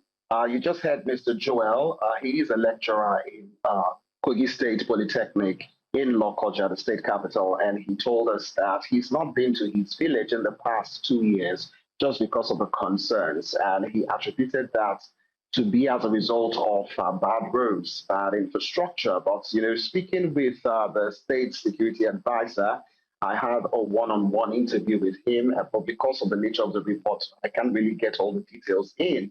But some of the things he told me, he recognized that there were challenges, and even before now, he had to spend almost a month in Egbe coordinating with security operatives to ensure that peace and calm is restored. But like he told me in that interview, it is beyond just what the state government can do, because he said that security is everyone's responsibility. And in the build-up to the 2027 elections, he pointed out the fact that political actors are beginning to use the insecurity situation to score points for themselves. And he made mention of the senator representing that particular senatorial district, Senator Karimi. And there's been this back and forth. There was a protest after that particular killing. Youths in Egbe came out to block the road. That particular road also connects to Kano State, and they blocked the road. And from my interview with him, he was expecting that the senator would have called him, because the police officers, he had given orders to the security operatives not to attack the youth, but he was expecting that the senator would call him so that they could synergize on how they could restore peace and calm in the community. But according to the report, some monies were sent by the senator to the youth, and they were able to leave. And then after that, there was a press release attributing the peace and calms to just the senator alone. So it was sort of downplaying the efforts of the state government in ensuring that peace and calm was restored in the community. And he made reference to the fact that if that continues to play out, then we will continue to see insecurity. He also pointed to the fact that there were times where some of these bandits, they come out of Kano State and then they come to, attack persons on the roads, those who are traveling because of bad roads. And if you follow some of these kidnapping cases, the hotspot locations that they focus on are areas where there are not good roads. So it's always easy for them to prey on passengers who are traveling from one place to another. So that is why that place has become very, very important for some of these kidnappers. And of course, the military, they've been able to apprehend some of the bandits Babangida Kachala. He's a notorious bandit. He has been apprehended. And from other reports, 7 of them have been apprehended. But the challenge now is when they come out of Kwara State, they perpetrate their evil acts and then they go back into hiding into Kwara State. So there seems to be a missing link between the synergy between the 2 states that are surrounding each other. That's Kogi State on one hand and then Kwara State. And he actually recalled a particular time where they had to pursue those bandits into Kwara State. And when they got to the border of Kwara State, the military there stopped them from gaining entrance into Kwara State. And he had to call the governor, Governor Usman Odoye Kogi State, who put a call through to the governor of Kwara State, who now allowed them to come in so that they could fish out the bandits. So these are some of the challenges that the state government is facing despite the gains in apprehending some of these bandits. Mona, I have a couple of questions, so I'm hoping that perhaps maybe you could answer in quick fire style. Now, the activities of the bandits, where do they perpetrate them? Is it on the highways or within the communities? I think it's in the highway. Now, from the facts that I've gathered, they are not really after the people in the communities. They just attack passengers who are traveling, so from the residents in Egbe who are interviewed, they told me that inside the town itself, it is peaceful. But the suburbs, the surrounding areas around the town, that's where the problem is, because they happen to be hideouts. So is the community... So, Mona, is the community affected? Are they, is there insecurity? There's no insecurity, like you've just said, inside of these communities. But do they know where these bandits perhaps maybe hide out inside of these communities? Yes, I think I do. From the interviews I conducted, I was told that some of these persons are Fulani headsmen. That was all I could get, and that they are the ones who are perpetrating this act, and it has prevented them from going out to farm, even though some persons say that they can now actually go out to farm. Even Mr. Joel, who I spoke to a few days ago, he made reference to the fact that he has farmlands and he's not been able to go there to farm. But these are some of the challenges. So I think it is just based on how safe one feels. So no matter what the government is doing, if I still don't feel like I am safe, I will not maybe go out to farm as a farmer. But if I feel safe, so it's more of like a personal perspective to how they feel they are safe. So it's like a safe haven for them, these communities. They simply do their nefarious business outside and then they come back inside of Kwara State as safe haven for them. Am I correct? Yes, you're correct, Mazino. But I also want to point out that these bandits were actually after weapons. That was why they solely attacked the police officers and some of the vigilantes on the 10th of September, which was the actual day of the attack. So they were after the weapons of those military, of those security operatives rather. So that was why that attack was carried out. So they wanted to consolidate on the weapons that they had. And that was the only way they could. That was why the military respected the following day to show that they go after some of these bandits. And of course, some of them were apprehended, but there's still more work to be done. Okay. Well, so my actual question now is how it's affecting lives in these communities. If it's such it's a potpourri of issues here. First of all, you have the issue with the location of these bandits. Then you also have the fact that they're not actually operating inside of these communities, but using it as safe haven. Then there's also that handshake that should occur between the states, how they are able to communicate between the authorities of both states. So on that ground, what are these two states, Kogi and Kwara, doing to be able to eliminate the operations of these bandits together?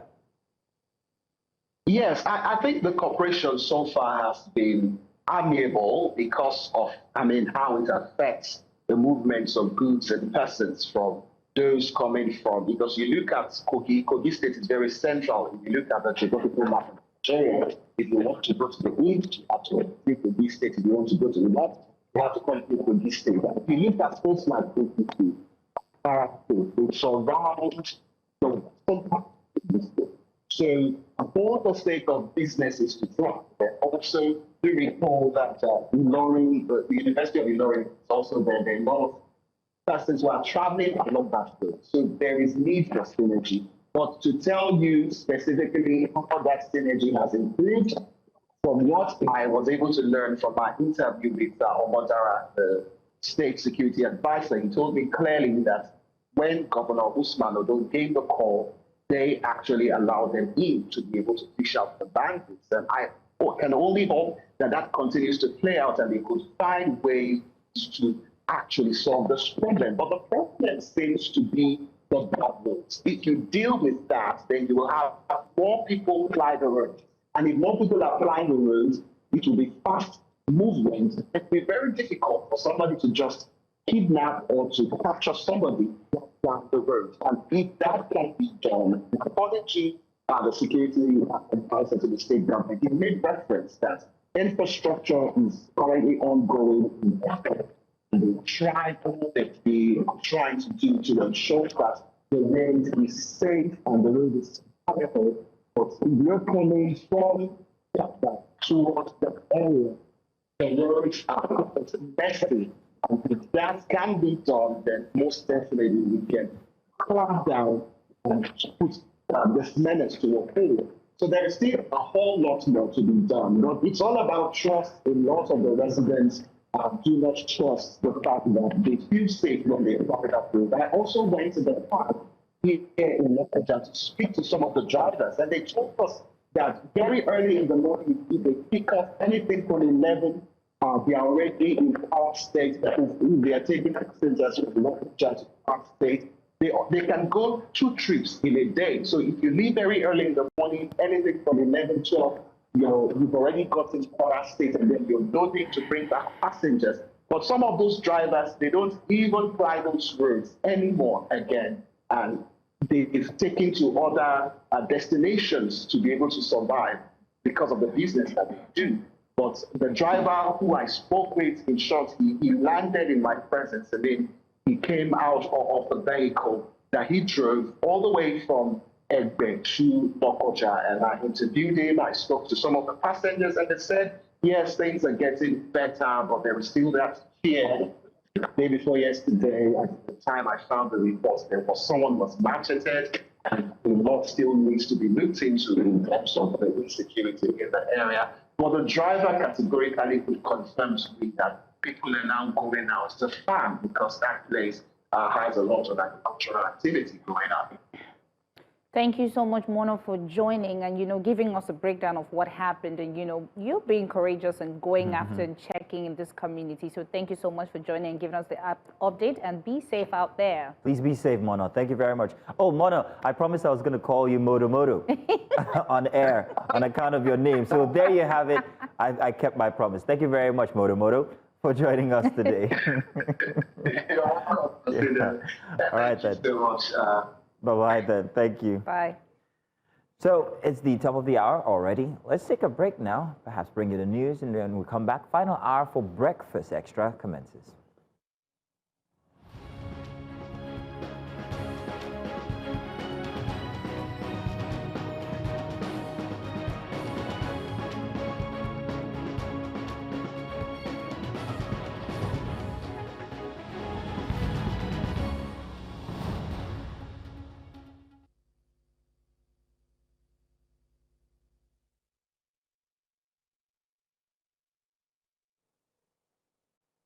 Hello, my name is Queen Celestine, and this is the headline inside Breakfast Extra.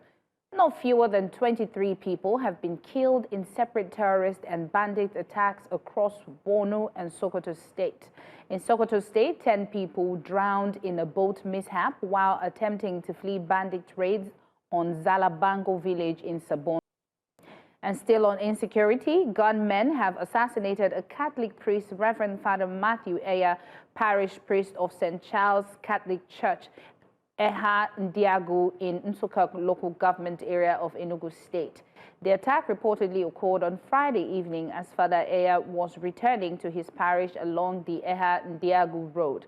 Eyewitnesses say the assailants, riding on a motorcycle, intercepted his vehicle and opened fire, killing him instantly. The Catholic Diocese of Nsukka has confirmed the incident in a statement describing the killing of Father Eya as shocking and deeply tragic. The Defense Industries Corporation of Nigeria, DICON, has confirmed that one staff member was killed and several others injured following an explosion at its factory in Kano State on Saturday. According to a statement by DICON's public relations officer, Maria Sambo, the blast was triggered by expired raw materials stored in old bunkers previously used for weapons production. The explosion occurred at about 10 a.m. at the DICON disposal pit in the Kakuri industrial area of Kaduna South local government, as specialists were destroying expired ammonium nitrate, primer caps, propellants, and other explosive components. And Vice President Kashim Shettima will lead Nigeria's delegation to the 80th United Nations General Assembly in New York, scheduled from September 22nd to 28, 2025. The assignment follows a directive from President Bola Tinubu. Shettima is slated to deliver Nigeria's national statement on Wednesday, September 24th, between 3 p.m. and 9 p.m. New York time. He will also participate in a high-level climate ambition summit convened by the UN Secretary-General, where Nigeria is expected to unveil updated climate commitments under the Paris Agreement. Additional engagements include a housing roundtable hosted by Kenya's president and several bilateral meetings. Following the UNGA, the vice president will travel to Frankfurt for consultations with Deutsche Bank officials before returning to Nigeria. Polls have opened in Guinea for a referendum on a draft constitution that could pave the way for the country's military leader to contest the presidency. The vote is seen as a critical step in Guinea's transition from military to civilian rule and is being closely watched across the region. Officials say about 6.7 million people are eligible to vote, with a turnout of at least 50% required for the referendum to pass. Polling stations opened at 7 a.m. local time and are scheduled to close by 6 p.m. And that's all at this hour. Oh, my director said we still have more news. Thousands of passengers have remained stranded at major European airports, including London's Heathrow and Berlin's Brandenburg, following a suspected cyber attack that has grounded their check-in systems. The attack disrupted electronic check-in and baggage drop, forcing airports to operate manually. Brussels Airport cancelled at least 10 flights and delayed 17 more, while Heathrow warned of delays at its busy Terminal 4. Passengers reported long queues and slow processing, raising fears of missed flights. The system outrage was linked to Collins Aerospace, which is working to restore services. Aviation experts warn cyber attacks on the sector has surged, making airports increasingly vulnerable targets worldwide. Final hour here for Breakfast Extra, and let's do an extra, shall we? This week marks International Week of the Deaf People. That's 22nd to 28th September 2025.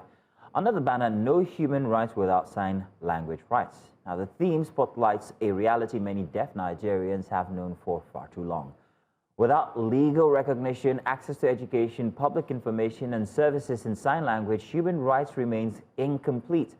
The World Federation of the Deaf reminds us that sign language rights are fundamental, yet many nations, and Nigeria among them, still lag in providing them. The Discrimination Against Persons with Disability Act of 2018 offers protections for persons with disabilities, but stakeholders say enforcement is weak. And the pressing questions are, how can Nigeria move from protection on paper to real inclusion in practice? What legal reforms, institutional support, and cultural changes are required? And how can we ensure deaf people lead in creating those changes? And to help us unpack all of this, we're joined by Damilola Teniola, a volunteer with the visually impaired and sign language interpreter. Hello, Dami. Good morning. No, it's hello. Hello, or good morning. Good morning. Oh, no. Good morning. Good morning. Brand. Good morning. I remembered something at least. Okay, you tried, you do. Awesome. Good to have you here. Nice seeing you guys too. Thank you. Look really beautiful. Oh, awesome. And you're not looking bad yourself. I'm an afterthought. It's okay. It's okay. Women not supporting men.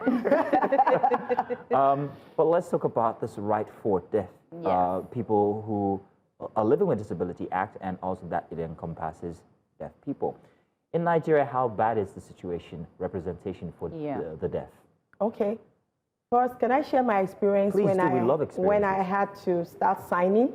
Funny enough, if I tell you how I learned my sign language, you're going to be like, it's not possible. Okay, I attend Daystar Christian Center, and we have a class that runs for 15 minutes for sign language. I wasn't interested initially because I'm like, I wasn't ready for this. So I decided to attend the class. You know, I think I did the class for maybe 4 weeks. And then Mr. Rasak of Sight Saver contacted me and said, Dami, what do you do now aside from your media stuff? I said, do you know I'm learning sign language? And he was like, okay, I need to be somewhere. Would you like to come and sign for me? Interesting. I mean, for someone that was just learning in 4 weeks, I wasn't really good at it. And I discovered that the office we went to, the MD, and I wanted to say good morning to him. I refused to say good morning by saying good morning. And I signed good morning for him. Man was shocked. He was like, what does that mean? I said, that is good morning in sign language. And he was like, this is really very good. If we can communicate with people, you know, easily like that. A lot of people don't think about the deaf when it comes to all those things. That's why a lot of them had challenges with workplace.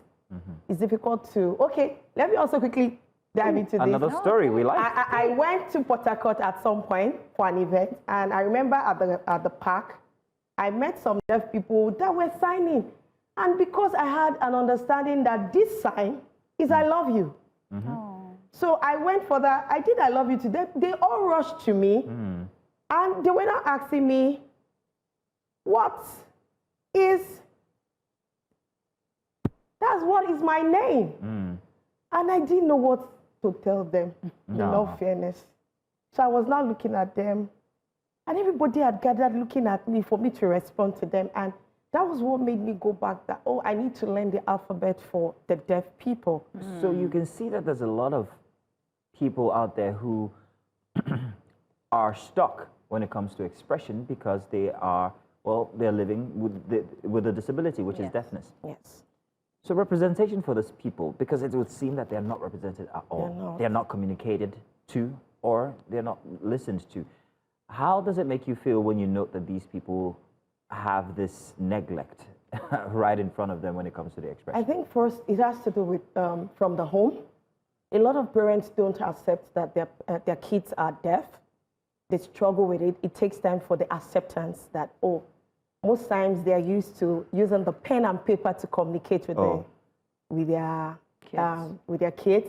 And, you know, now they're advocating for learn the simple things of sign language so that it can be a lot easier to communicate with the kids. And then stop making the kids, isolating the kids from the general public. You see a lot of them, they even take the kids to school where they are harassed because they don't understand that they have, you know, I don't like to call it disability actually because it's not a disability for them. It's just that they can't understand what we understand naturally. So they just need something to make it easier for them to understand what we're saying. But a lot of parents don't accept that about the kids.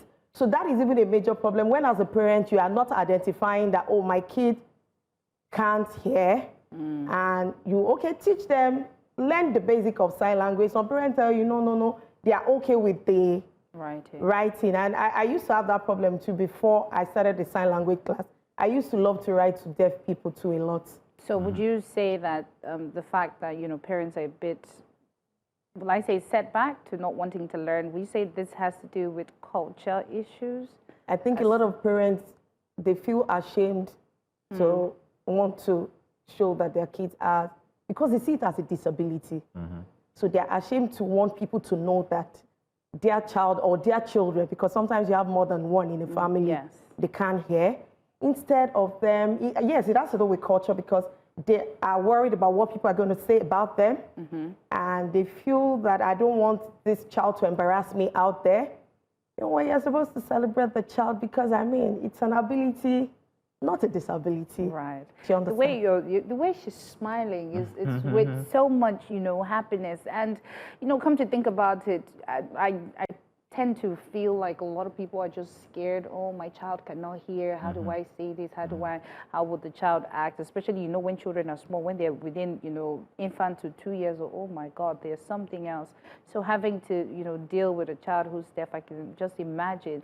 So how would you advise parents to own the fact that this is their child, and how do you advise them to embrace sign language to be able to communicate better with their children? Okay, first I'm going to say that be observant about the kid right from childhood. Some kids don't respond to sound, like a lot of deaf people don't respond to. This is what they respond to. So if you are beside a deaf person and you are going, it's going to give you the look of what is going on with you because they can't hear what you're doing. But once this is a celebration for, like if I'm excited, because I can hear properly, so once I'm excited about something, the first thing that comes to mind is for me to clap my hands. To hear a sound. But for a deaf person, they're just looking at you like, what is going on with this person? So you celebrate. So for parents, I want to start first with be observant, get to know, do your kids respond to sound from an early stage? Right. Because you can actually, it can be treated. Right. If it's an infection, sometimes an infection gets so bad, I don't want to go into the medical aspect of it actually, but it can get so bad that, they don't, as they grow and it's not tended to, they go dumb completely. They can't hear. Right. But if you are observant about your kids' sound, how they respond around where they are going up, it also helps you to know, oh, I know that from age 3, I notice if I'm shouting, my little girl or my little son doesn't respond to the shouts. So that's an early sign. If you work on it, there are treatments for it, I guess, I've been told. And then for parents who already have grown-up kids, maybe 5, I know I have some parents that have 5, 6, and the kids are signing so well, but their parents are struggling with signing. So I think a lot of parents feel that signing is stressful. It's not stressful. Just learn your alphabet, Exercise your hands, and then begin your alphabet. And then be also compassionate and proud about the kids. Don't be ashamed. Being deaf, it's not disability. I say that with my full chest. I can see that. So would you say, let's talk curriculum in schools, since we're talking about curriculums in Nigeria. Would you say that sign language should be something they should add to the curriculum, the way we have home economics and the rest? You think it's something they should be teaching, so at least everybody to an extent have basic knowledge and you'll be able to communicate so that the other person who's deaf don't feel less of a human? Yeah, I mentioned that earlier when we said, I feel that everybody needs to have an understanding of the basics of sign language. Right. It is deep. So people might not be interested in the deeper version of the sign language because some people even have difficulty even signing the alphabet. But we're saying the basics so that a deaf child does not feel inferior among other kids in school. Right. Yeah, sure. Maybe the basics, even in workplace too. Okay. So how do you people train the personals if you're able to get people who are willing to want to teach these children, how do you go about, the Okay, training first and foremost, we need to understand the deaf community first. That's for the kids. We need to understand how old are the kids, because you can't train them the way you train an older person. Right. So you need to get to understand their love language. And apart from their love language, make sure that you are ready to become like them too. And then you start with the basic, which is the alphabet. The alphabet is very key. It's where everything else comes out from. You heard when he said it. He started and then he dropped. I'm sure Mazina is looking at me that Queen is talking a lot today. I had an answer. Oh, no. I was actually enjoying the conversation between the two of you. For me, it's the fight for inclusivity. I'm wondering how far Nigeria is when it comes to that fight. What would it take? What legal action would it take for sign language, Nigerian Sign Language, or any other, indigenous sign language to be a part of our lingo in Nigeria, to be recognized as a proper lingo in Nigeria? First and foremost, I feel that the government needs to understand that there is this reality that we have deaf people among us. It's real. I mean, some of them work in Alausa. I hope I can mention that. And most times, when they see you, the first thing they do to you is to sign for you, to see whether you understand their language. So I feel that the government needs to understand that the reality that we have the deaf among us, and they are also part of us. We need to all live together. We're not asking everybody to learn. Can it be included in the law? That, let every organization, every school have the basics of sign language. I mean, when we were growing up, it was necessary for us to learn A, B, C, D, E, F, G, H, I, J. So can we have that for sign language too? So it makes it easier for any deaf person anywhere to feel secured and confident about themselves, being able to say, how are you? And then I can go, I'm fine. I'm amazing. Oh, I'm Do you ready. understand? But it's difficult. You're saying, like, I remember someone before I really got into the sign language a little bit. I remember someone asking me what was my name, and I was looking at what was she signing, and then I kept looking, and she was, when I went back to class, I said, The upper week, I saw somebody. I was so excited. I just said, what? Dummy. Name. That's beautiful. The person just went,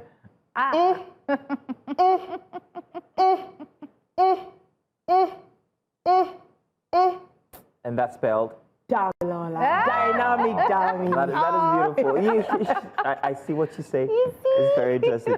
Dami, we are out of time, but I was wondering what you think, real quick, about policies that will ensure that deaf people are able to communicate better, especially when it comes to the media. Yeah. For instance, captioning on television, sign language for news.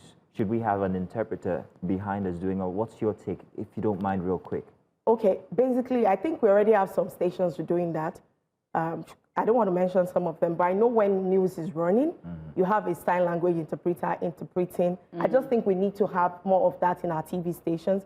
Like I said, the inclusion is beyond just leaving it at school levels. We also need it at each workplace to help everybody. We all need it. We never can tell. Can you sign as you speak everything you've just said now to encourage deaf people who might be watching? Okay, so what I can do basically for deaf people that are watching right now is I am going to sign good morning, how are you, and hope you're doing well. So let's go with good morning. Good morning, how are you? Fine. Amazing. Oh, wow. At least we got our sign language. At least I know good morning for now. Grand. Dami, thank you very much for being a part of our show this morning. You're such a light. Yeah, she is indeed. Very, very. Thank you. Thank you. We can't wait to see more of you, and maybe also come and be our interpreter here for Breakfast Extra. Okay. We wouldn't mind. All right. Can't pay you, shall we? We have zero budget. I was about to say. But thank you very much. Thank you. Thank you for joining us. We've got one final conversation, a very interesting one, coming off of a very special report here at News Central. Do stay. We'll tell you all about it in a minute. Tell you what, how about we just go ahead and tell you what it's about. In Oba, Anambra State, a disturbing video surfaced last month showing members of the state security outfit Agunechemba physically assaulting National Youth Service Corps members. The footage quickly went viral, sparking outrage across social media and beyond. Now, for many, it raised serious concerns not only about the treatment of young Nigerians serving the nation, but also about the excesses of non-conventional security groups operating across the country. The backlash was immediate, with civil society organizations, human rights advocates, and concerned citizens calling for the disbandment of Agunechemba. So to shed light on this issue and on the broader track record of Agunechemba, New Central Special Investigative Correspondent Marshal Anthony Onoye filed in this very interesting, in-depth piece that went on air last night. Let's see. These corps members are the victims of the assault on that day by the operatives of the Agunechemba. Wearing this uniform should be a shield covering us. We are wearing this uniform now in fear. We were told they will be prosecuted. We've arrested all of them, detained them. Barely 2 or 3 days after, they never got an information from our source that they've been released. It was those girls who said, no, we don't want to go to court. They have not even seen my father. They have not even talked to my father before. And yet they are lying that my father called them that he does not want the issue to go on. They were adequately compensated and taken care of prior to what you see on the net. Some of the corps members were given 10,000, 25,000. I think Jennifer was given around 70,000 naira. Yes. Left for me, I would say that they should be disbanded. The person who is calling for the disbandment of Agunechemba is an enemy of the state. Imagine the opposition was trying to bank on this. The disbandment of Agunechemba will worsen the security situation in Anambra State.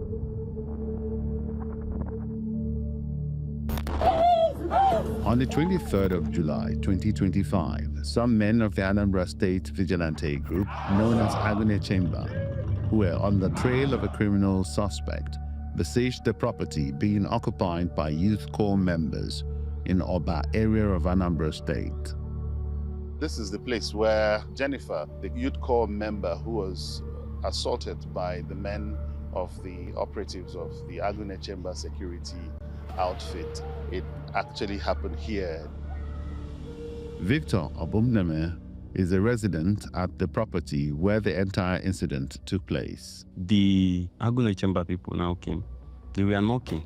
So when they knock, they wanted to open the door, but they didn't even allow those girls to open the door. They just kicked down the door immediately. So the coppers now bring out their ID card and say, we are coppers, we are coppers. Just start carrying everybody. So the girls now said, okay, before you carry us, you have to call our LGI and tell her that you are carrying us so that we know that we are safe with you guys. So, but they just ignored everything.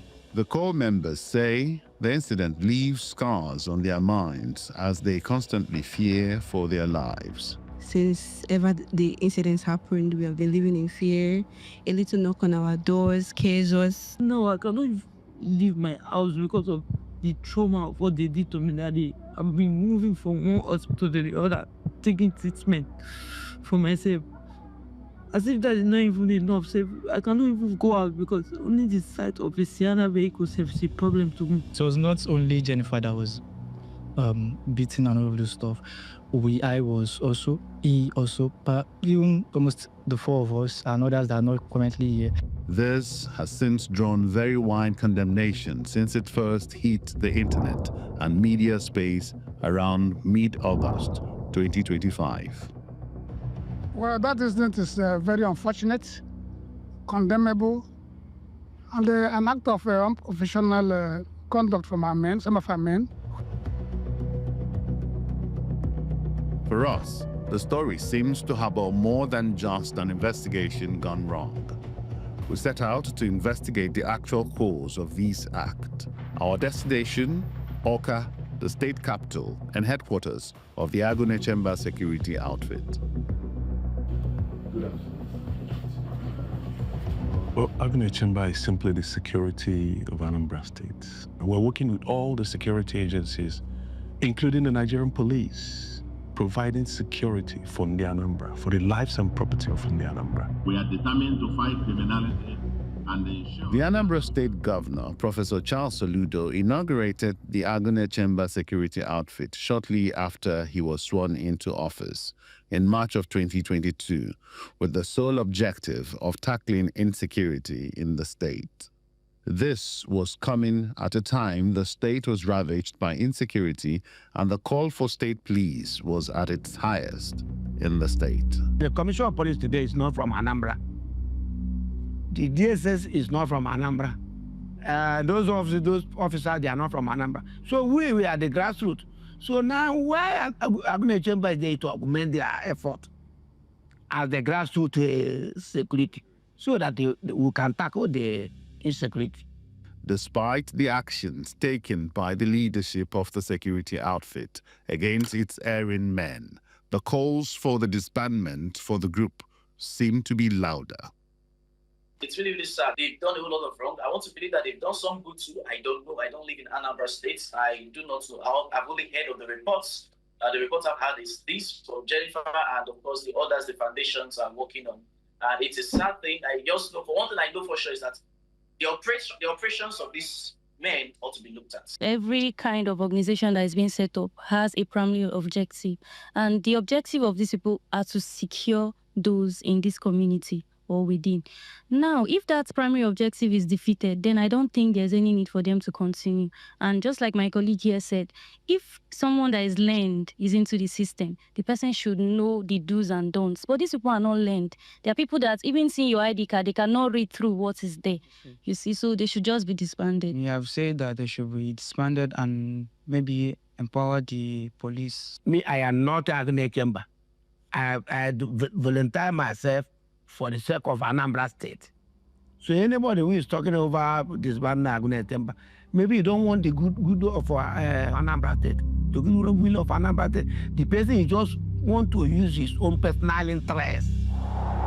But what consequences will this portend for a state that has been ravaged by insecurity before the coming of the Agune Chamber security outfit?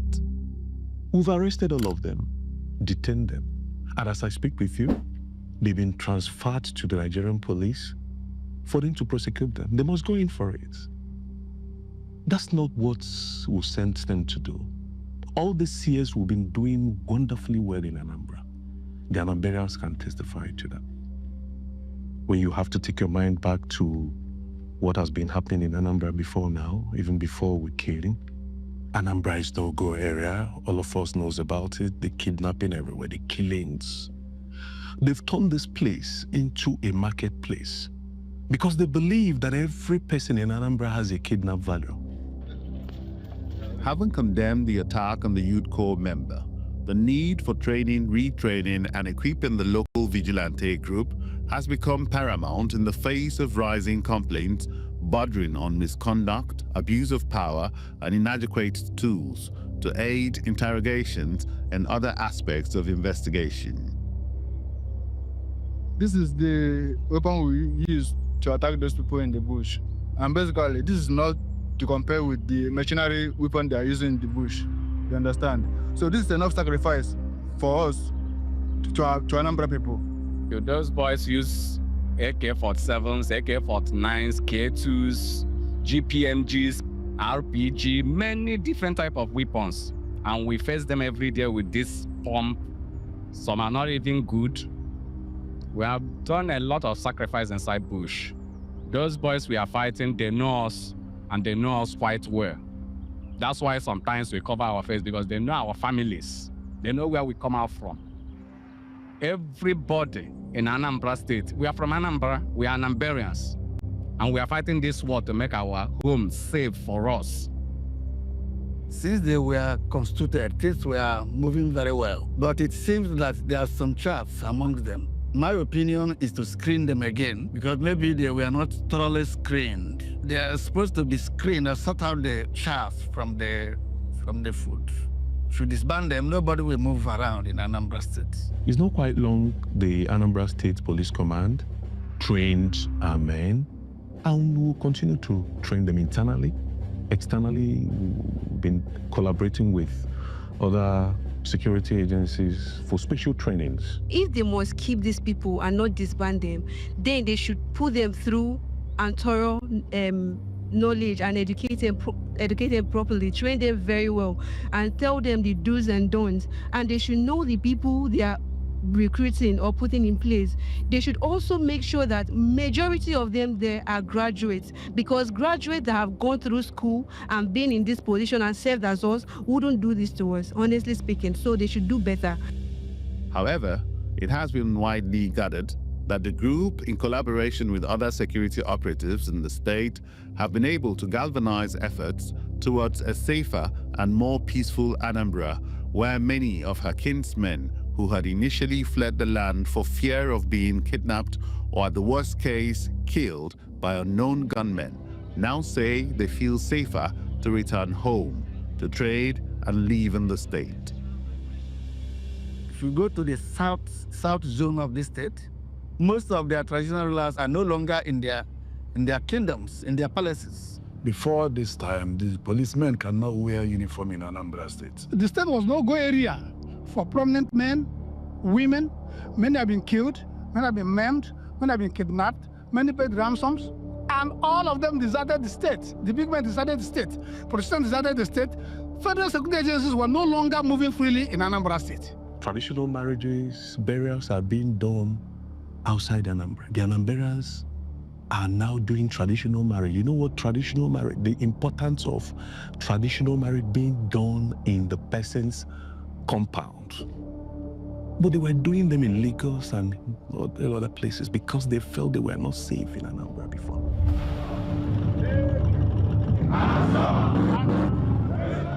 But since Governor considered these people, things are all right. They're returning to normalcy. But you know, in every 12 there must be Judas. And they fear you because of the bad people to disband it. Without it, there will be no peace in Anambra. Before now, nobody wants to go into those various bushes. None of the security agencies in Anambra wants to go into the bush. We started going into the bush to attack those boys, clearing all the camps from the so-called Tango 1 to Tango whatever they have in the bush. Imagine the boys having different tangos. You meet the first site, from there you move into the second one. I mean, they have hospital, they have their armory, they have their kitchen, they have their car park, all in the bush. It's not possible. That is why we went in there to attack them. We're no longer waiting for them to come out. 80% of people residing in this space are traders. So you see all those bad boys, but right now you can't even see them again. They've run away. This Homeland Security law, because of all this Okite and all those things, were wiped out. All this weather and all these occultic practices. In fact, the governor reformed our social, moral, and spiritual life. Where are those who is calling for disbanding of it? They could have called for it since. So everybody, anybody who reasons very well will know that this is political undertone. It's politics, it's pure politics. The person who is calling for the disbandment of Agnes Chamber is an enemy of the state, complete enemy of the state. Security is not something you can go about using in politics. Considering the fact that lives and property are involved, and the Agnes Chambers have stood their ground, and we are still standing our ground to make sure we recapture all the areas these boys have been operating from. So you cannot take one or two to say you will disband the Agone Chamber security men on the line. It's up to commend them, give them gifts, promote them, encourage them. So I commend. I want the governor to even increase their welfare package. The assault of the Youth Corps member seemed to have spurred this conversation that spotlights the activities of the members of the Agone Chamber security outfit. No doubt, these men appear to have sworn to sacrifice their lives for a good cause in protecting the state. It is hoped that this sacrifice and the spotlight currently on them will be pivotal in redefining and recalibrating the organization for the better towards enhanced and a more secured Anambra State. For News Central, Marshall Anthony Onoye.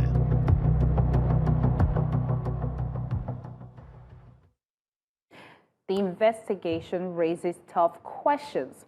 Should outfits like Agone Chamber continue to exist? Who holds them accountable when they abuse power? And what reforms can protect both core members and ordinary citizens from harassment? To discuss this further, we are joined by Marshall Anthony Onoye, Special Investigative Correspondent with News Central. Guys, this one, I'm just going to take a back seat because there's been a lot of conversation while you were watching that visual. You must join. So I will join. I'm right here. Okay. So Mazino. Marshall, you're welcome. Very you, interesting piece there. Couldn't take my eyes from off of it last night when it was on air, and then again to have it air here on Breakfast. But to get to it, it's a very worrying situation in Anambra State. Let's also mention, well, most of the East, Imo State. There is need for very good security, and that's why the Agone Chamber was instituted. And so far, it seems to be helping. However, the issue that happened from June, or was it July, with the core members seem to have brought them under much scrutiny. So we see a very needed solution. However, there's calls for its disbandment on account of what had happened with the core members, which was very, very bad. We thought that that had gone away, and then all of a sudden we see a resurgence for the call for the disbandment of Agone Chamber. But take us through it, and I'll let you do plenty of the speaking. What exactly is going on in Anambra State regarding security, regarding Agone Chamber, and however the core members' instance played into it? Do tell us. Thank you very much, Mazino. So Anambra State, like you rightly said, Agone Chamber guys were instituted or inaugurated to boost the efforts of other security formations like the police, the DSS, and the army. And because, there's been this push and call for state policing. I mean, there was a need for the state to galvanize people who are more grounded in terms of the knowledge of the environment, knowledge of the people, to know how to navigate these bushes where these criminal elements were using as their hideouts. Now, Soludo, remember that when he was campaigning, he was attacked. His aide was abducted. He was attacked by these unknown gunmen. At the time, the name and unknown gunmen was so popular, and you'd hardly read a news bulletin without one or two mention of these unknown gunmen. But how often do you now hear of unknown gunmen, operating? The guys who we spoke with, some of them had fled Anambra State, like the chairman of the building material, he had fled Anambra State, was operating from Asaba. And at the time, he needed to even go further away from the east and wanted to go to Abuja when Soludo came in and inaugurated the Agone Chamber guys. I'm not holding stead for them. But they were necessary. Apparently, because remember also that News Central had a town hall meeting in one of its series in Anambra State. And before that town hall series, we had to go do some surveillance and then feel the pulse of the people. It was so tense. I mean, even going there this season, I still had a little bit of that tension. And joining these guys to go for an operation which we didn't use there in one of the bushes, and they recovered. For the first time, as you know, I cited C4. These guys were using plastic explosives? Yes, C4. C4? Yes, the C4, they were using, these were homemade explosives. They were doing these things, constructing these things in their several camps in the bushes. Now, tell us about the camps which you made mention of. You're going to get back on track. But you said that they're comfortable enough, these unknown gunmen, to actually build structures in bushes. We saw a bulldozer in operation. What was that about? So they've got these bulldozers that they use in bringing down these structures that are erected by these guys in the bushes. So that's what they use it for. And I can't remember ever walking into a police station and I see these bulldozers. I mean, if you walk into their office, the Agone Chamber guys, they've got over 10 of these bulldozers, that have been assigned to them to operate with. And they gave me a little rundown about how they deploy them technically, but basically to bring down these strongholds and then attack or confront these criminal elements. Back on track now. So, yes. So, what I saw, initially going there, I really wanted to x-ray or focus on the negativity because I felt there was so much negative energy around these guys, especially with the aspirants, political governorship aspirant at the time, calling for their disbandment. But speaking to them and sampling the opinions of Anambrarians, I mean, my opinion began to change because I was able to, get better insight to how they run their operation, how committed they are to seeing that Anambra State is more secured, and the fact that they disciplined the guys that were involved in that assault. Okay. And then there was a little insight. They were saying that, look, it is political because this thing happened sometime in mid-July.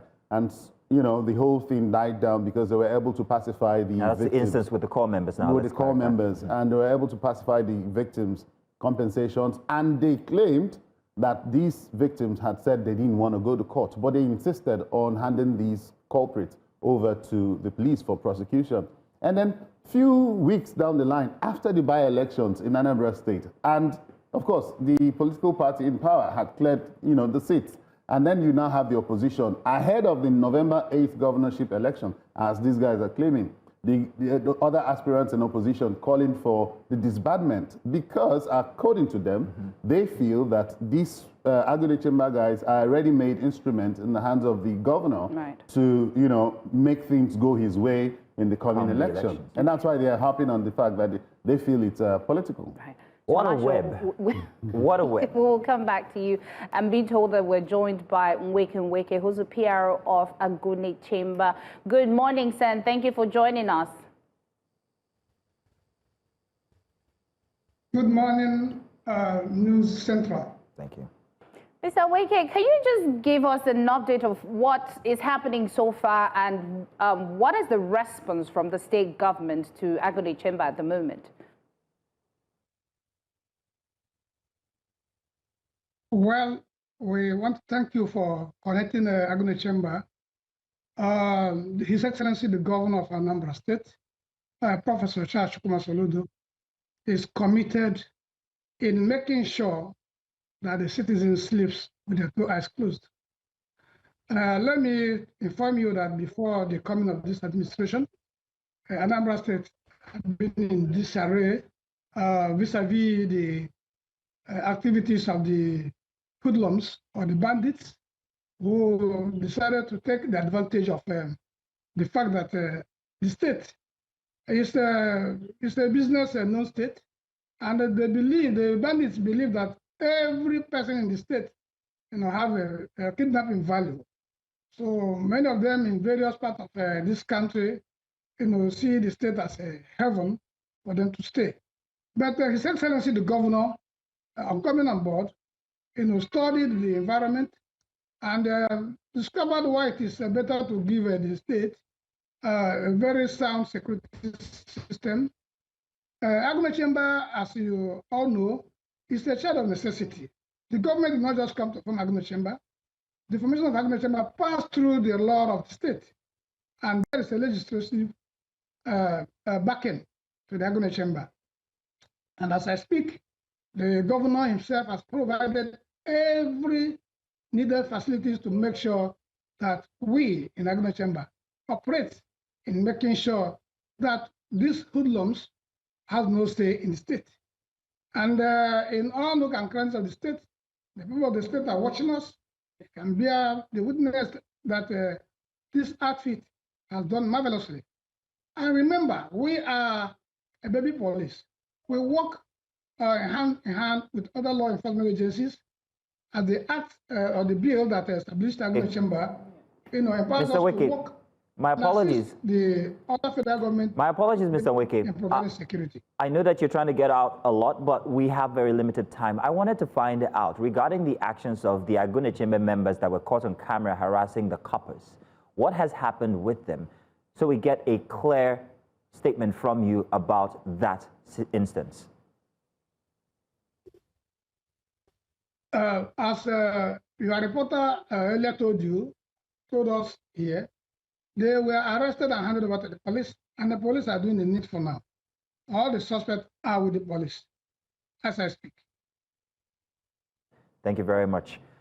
Marshall, I'm going to come back to you regarding the situation in Anambra State. Let's also bring in Imo State here, where there is always the sit-at-home order for Mondays, if I'm not mistaken. That's a situation that most people, there's no edict, there's no law, but people have to abide by it because of fear of getting harmed by miscreants or people of the underworld. So what is the security situation in these states? What are the concerns of the citizens in these states regarding the security situation? Are they in support of the structures like Agune Chamber, for instance, or are they also perhaps maybe calling for the disbandment? What did you find out? So during our course there, we, toured several parts of the state and spoke with several people, and they all, right from the airport. I mean, the man who picked us from the airport and took us around on the first day, we had an interview with him which we couldn't feature. We couldn't feature several other interviews. I mean, they all said no to calls for disbandment.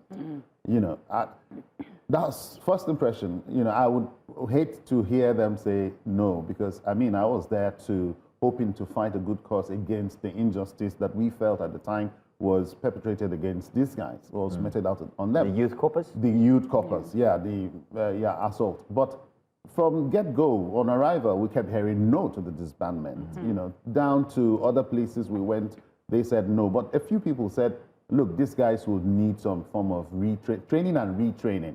It should be a continuous thing. And no doubt you would find some bad eggs, some miscreants even, amongst them. Talking about sit at home, which you mentioned, remember that it is very popular in Imo State.